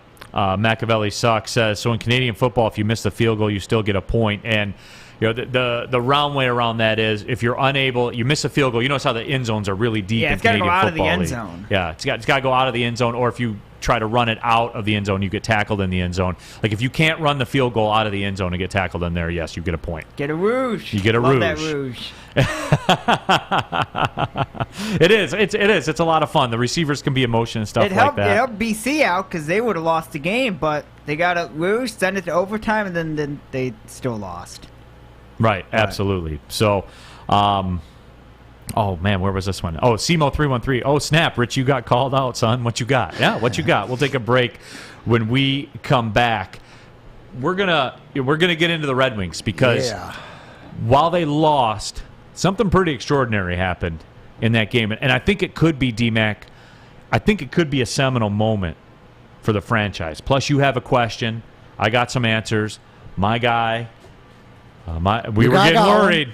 He got out of jail there with us for a second. Well, he's not in jail with me. This is your guy. I was getting worried about him. You had him in there for like working on the bail. Or I was interrogating the witness. There's no doubt. You were interrogating the witness and you released him. But I will give you my take this far, obviously, and then there's something that I want you to see because it explains so much more too. It'll explain to my comparison between Michigan State and the Red Wings' attitude. Yeah, absolutely, which we will discuss. But before we talk about that, I want to talk about Underdog Fantasy. The NFL season is underway, and guys, even further evidence yesterday. Look, you took Christian McCaffrey, and then maybe you came back and got Clyde Edwards-Helaire, and you're feeling yourself. Or maybe you got Derrick Henry, and now they're saying he could be out for the season. The bottom line, the moral of the story is your fantasy football team sucks. It's trash, okay? And now you had all this hype over the summer to get your fantasy football team.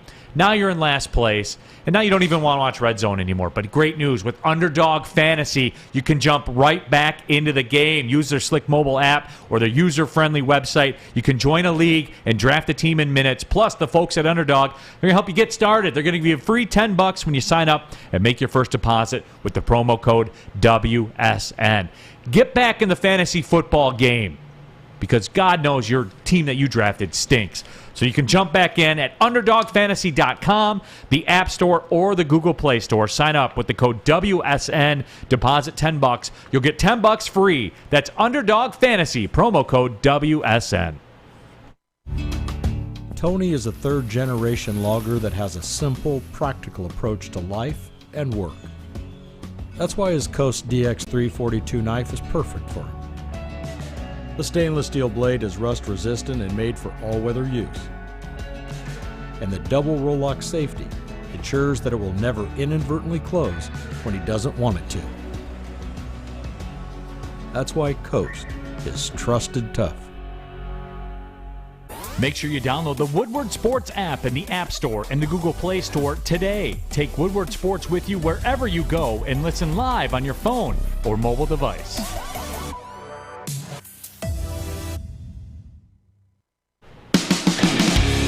Back out of here, Big D Energy, Woodward Sports Network. Did want to touch on the Red Wings and what's been going on with them. They lose a couple of games. My team B, as I talked about it, the Florida Panthers, no particular reason, just because I signed Pavel Bure back in the day, and then he won a league MVP there. I thought that was pretty cool. Plus, I like South Florida a lot. You got an affinity for Russians. I do. Like Russians have an affinity for me. So there you go. It all works Pavel out. Bure, Alexander McGillney, Fedorov is the king. I was talking the females. But anyways, so it works out.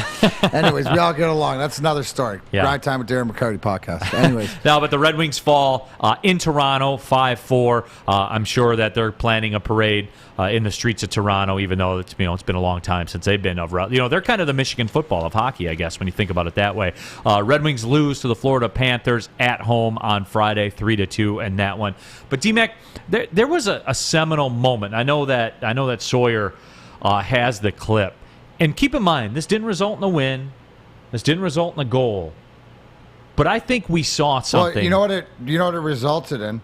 This resulted in one of your players being out for 3 to 4 weeks with a broken ankle. Yep. Right. But what I want, it goes back to the conversation of, and not doing it for a paycheck, not doing it because for anything else, for doing it for the guy beside you. And it's just that thing we were talking about with Kenneth Walker with Michigan State taking the attitude of their coach. Well, this is the Red Wings taking this attitude for each other. What you're seeing is this being built around them. But if you watch this shift here where they're hemmed in, they're down 2-1. They eventually tied it up and lost in overtime. There's Adam Ernie with a broken ankle limping around because he already blocked a shot. Now he already blocked the shot. He's limping around on a broken ankle. There, hits him again. Right? Goes in. Boom. Another one by another guy. Guys are boom, right in front of it. Your goal right here, bang. Nedeljkovic makes a huge save. Guys are there. Guys are diving around.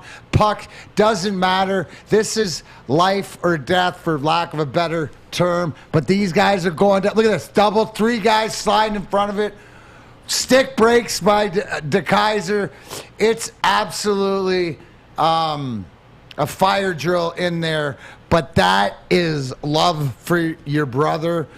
That is attitude. You can't teach that. That goes so much further of why they're going to be successful. Now, my third question to the Red Wings, and I'll pose it to all you guys right now. As of November 1st, do you see this team as a playoff team? Neil Rule. You want me to go first? Yes. No, they're not quite there yet. And I would say this too, D-Mac. Just given the playoff setup in the NHL, it's a little tougher to make the playoffs now than it used to be. You know what I'm saying? Where, they just took the straight teams, your division came into play and all that kind of stuff. Well, it's a 3-point game. It's everything else. But the question because I agree with you. I say right now no, because of the inconsistency and giving up too many goals. But they could be. They're going to be in the conversation. They're the team that you don't want to play against. They're exciting to watch. This is the time to watch them. Now, they could be, and this can still change. But what you saw this weekend where they got behind at home 2-0, and they're always fight and be resilient. You look at Toronto, they got behind, but they're going to play inconsistent. That's a big game tonight against Montreal. Their next game against Montreal is a big game because they've already lost there. Now, also, too, the the conversations, the more they play in Canada and the more games they lose in Canada without Tyler Bertuzzi, does this conversation come down to?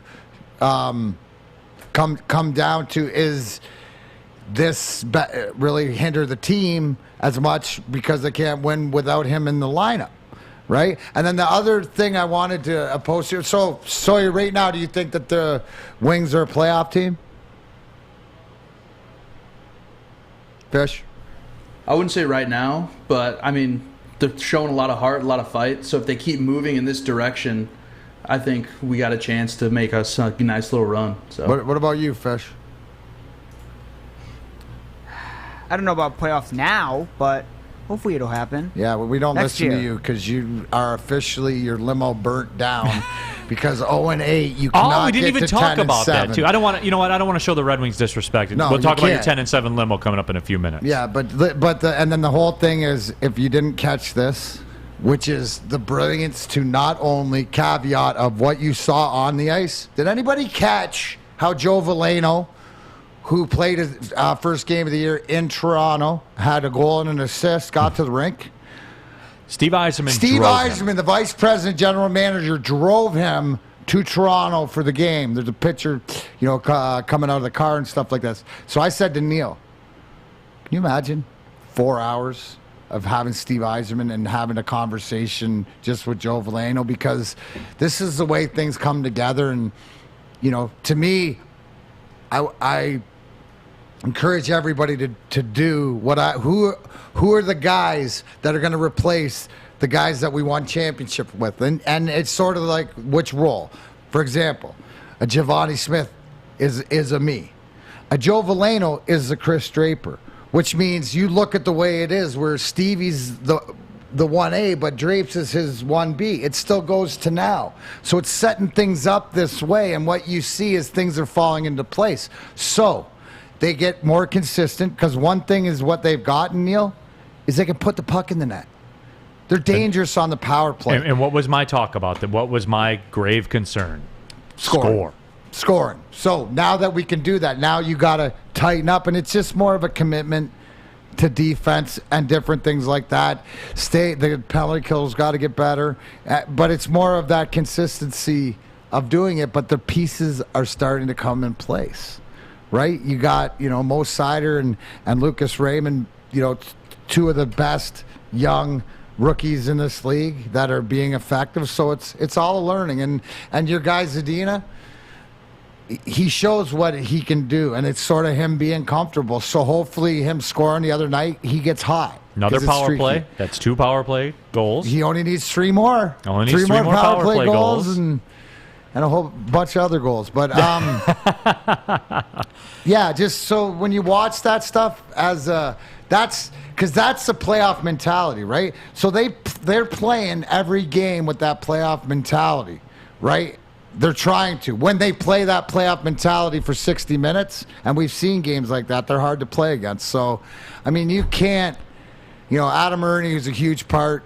And he's going to do it again. He reminds me of like Maltz used to lay down for all this stuff. So, props to these guys. That's why the Michigan State, Detroit Red Wings, that buy-in, that all for each other, for the guy next to you. Dogs.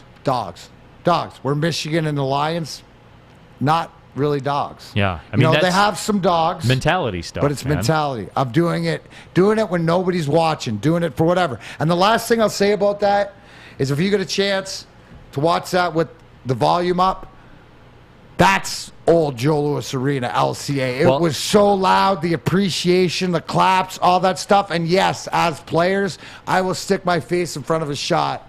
That's how sick I am to prevent a goal, but also when there's appreciation from the fan base. Tammy Chin's like pretty much our resident hockey insider, season ticket holder for the Red Wings. She said that's the loudest she's ever heard at Little Caesars Arena. Think about that for a minute. Well, the loudest on all sides. Think about that on all sides. A, that would be the loudest it's ever gotten, but B, that's the loudest it ever got. If you follow me there. But it's appreciation, right? That appreciation to know what can come, and it's what I talk about. How we got to change. We got a couple years. We got hashtag 2023 or whatever to learn how to cheer. to take that Northern Guard mentality and put it there, because that's what it is, and it's the appreciation for, and you know what? It must be the Guardian effect. Like Guardian Alarm gets it. Good defense on and off the field helps you feel secure. Guardian Alarm is state-of-the-art technology that helps you feel safe, all with 24/7 local monitoring right here on your phone. Guardian Alarm also has convenient features that let you check in on your home, control lights and temperatures, detect smoke or carbon monoxide. It will even let you lock and unlock your doors. So, if you want to get involved, listen carefully. Just call 1-800. Stay out. Call 1-800. Stay out. Call that today. People in the back, Fish. 1-800. Stay out. Get out of my house. Get out of Fish's house and stay out of your house. Guardian Alarm has been trusted for over 90 years at keeping families safe. Tell them Big D Energy, Woodward Sports. We're going to wrap it up last segment here. Neil Rule, Darren McCarty, Woodward Sports Network. I'm looking to bring on another HVAC tech right now. We are recruiting 5 to 10 techs a month. We're looking to grow and expand. Every new tech we hire is from Northwestern Tech. The hands-on training is fantastic. They're always my first call. We love hiring Northwestern Tech grads. They come out trained and ready to work. Our program is only 10.5 months, and our next classes are starting soon. So why wait? I'm looking to hire Hire a graduate of Northwestern Tech. Northwestern Tech. Northwestern Tech. Northwestern Tech.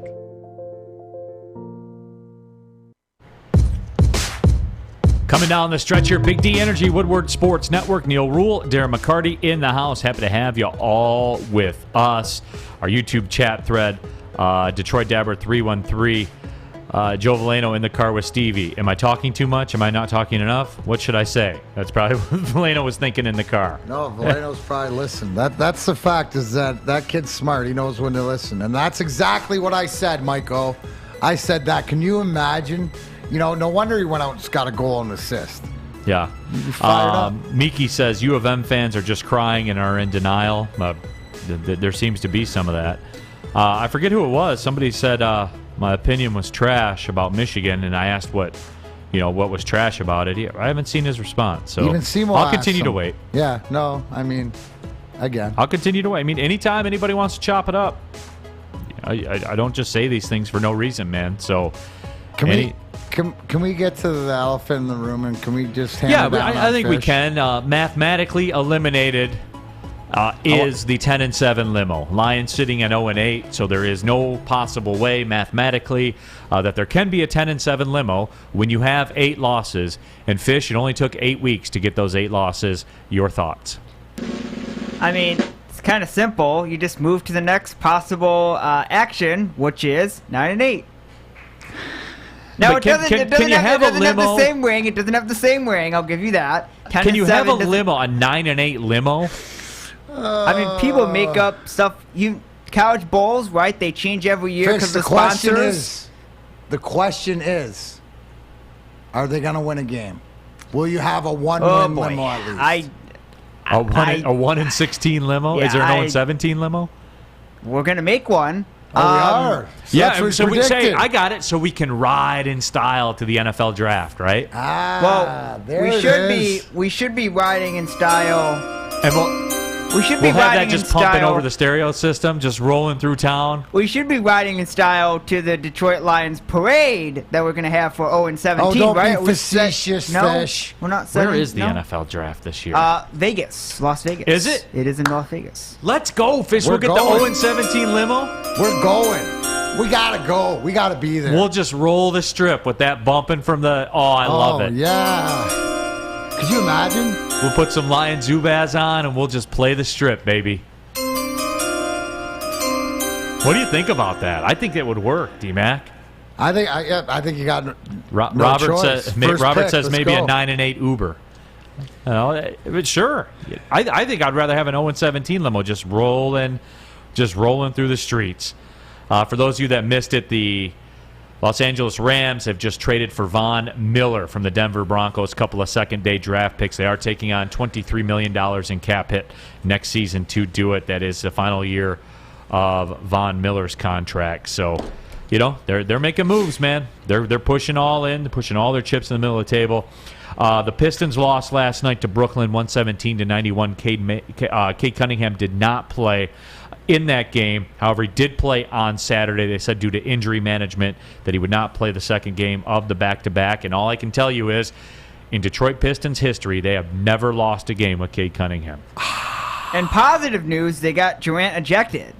So I don't know if you want to look at that as positive or negative. They got Durant ejected from the game. So. I know, but in negative news, James Harden had his 59th triple-double. I know people hate James Harden. I don't. I'm not one of those people. He's really good.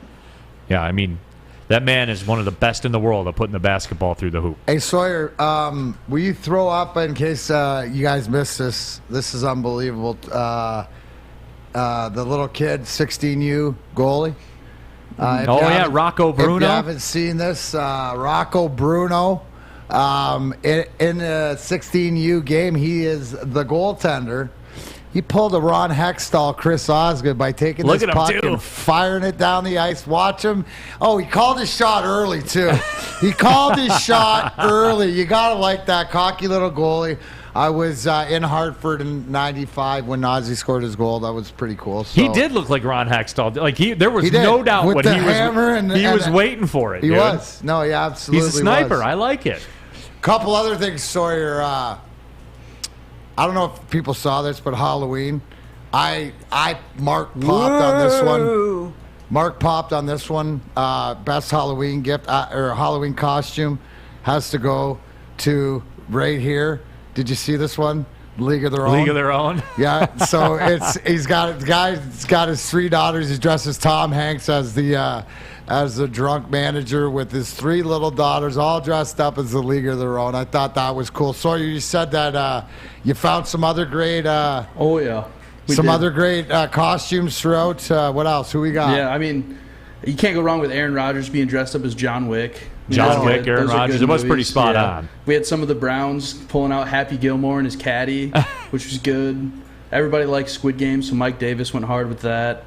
I forget the name of the dance group, but some of the Browns did that. They were on like America's Got Talent. They all dressed up like that. Is that the Jabberwockies? That them? Yes, sir. Yep, okay. That's the one fish. And then OBJ. This one was the best one. Yeah. OBJ as Michael Jackson in Thriller. I don't know. I think this last one's my favorite, from Herbert from the Bears. He's got the whole little. He's the guy with the jetpack with the rocket on the back. It's awesome. That one is pretty good. That is good. I saw a lot of those walking around. You know, those costumes are sort of bigger this year and stuff. Did you see any good ones out on your truck?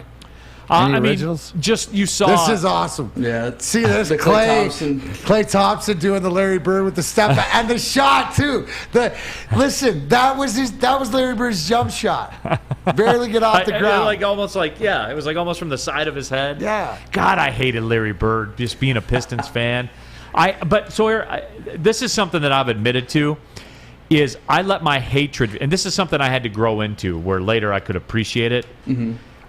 That was when I was a really young kid, Larry Bird. And then Jordan obviously came a little bit later, so I was a little older, so I had more perspective. So I took the time to appreciate Jordan, but I hated Larry Bird to the point where when he was on television, I'd turn it off because I hated him that much. Yeah. He was a killer, though, boy. Oh, my God, he was a killer. So that's where it was for me. But I dug the Thriller costume. That was my favorite one. Yeah, D-Mac also sent me a picture. That's a pretty good warning for Halloween, just to remember. I mean, you never know what you're going to find. This is why you check your kids' Halloween bag. Just found this my kids. Some people are sick. There's 2 Lions tickets around all the candy. I mean, they put it in the candy wrapper, too. Come on. Yeah, no, they did. That's some BS. Chef Chris Smith says, Braylon and Ryan are still punching the air after the loss to MSU. They're mad. So, I can't wait, man. This is all a pregame show for the bottom line. Oh, it all is, and even Stan's a little bit heated. So here we go. It should be good entertainment. I encourage everybody to tune in to Ryan Armani, Braylon Edwards, and that guy Maz at 2:00 because Neil and I will be. There's no question about it. Appreciate y'all watching and listening to Big D Energy. See y'all tomorrow. Joy's supposed to be back in the house. Well, see you later.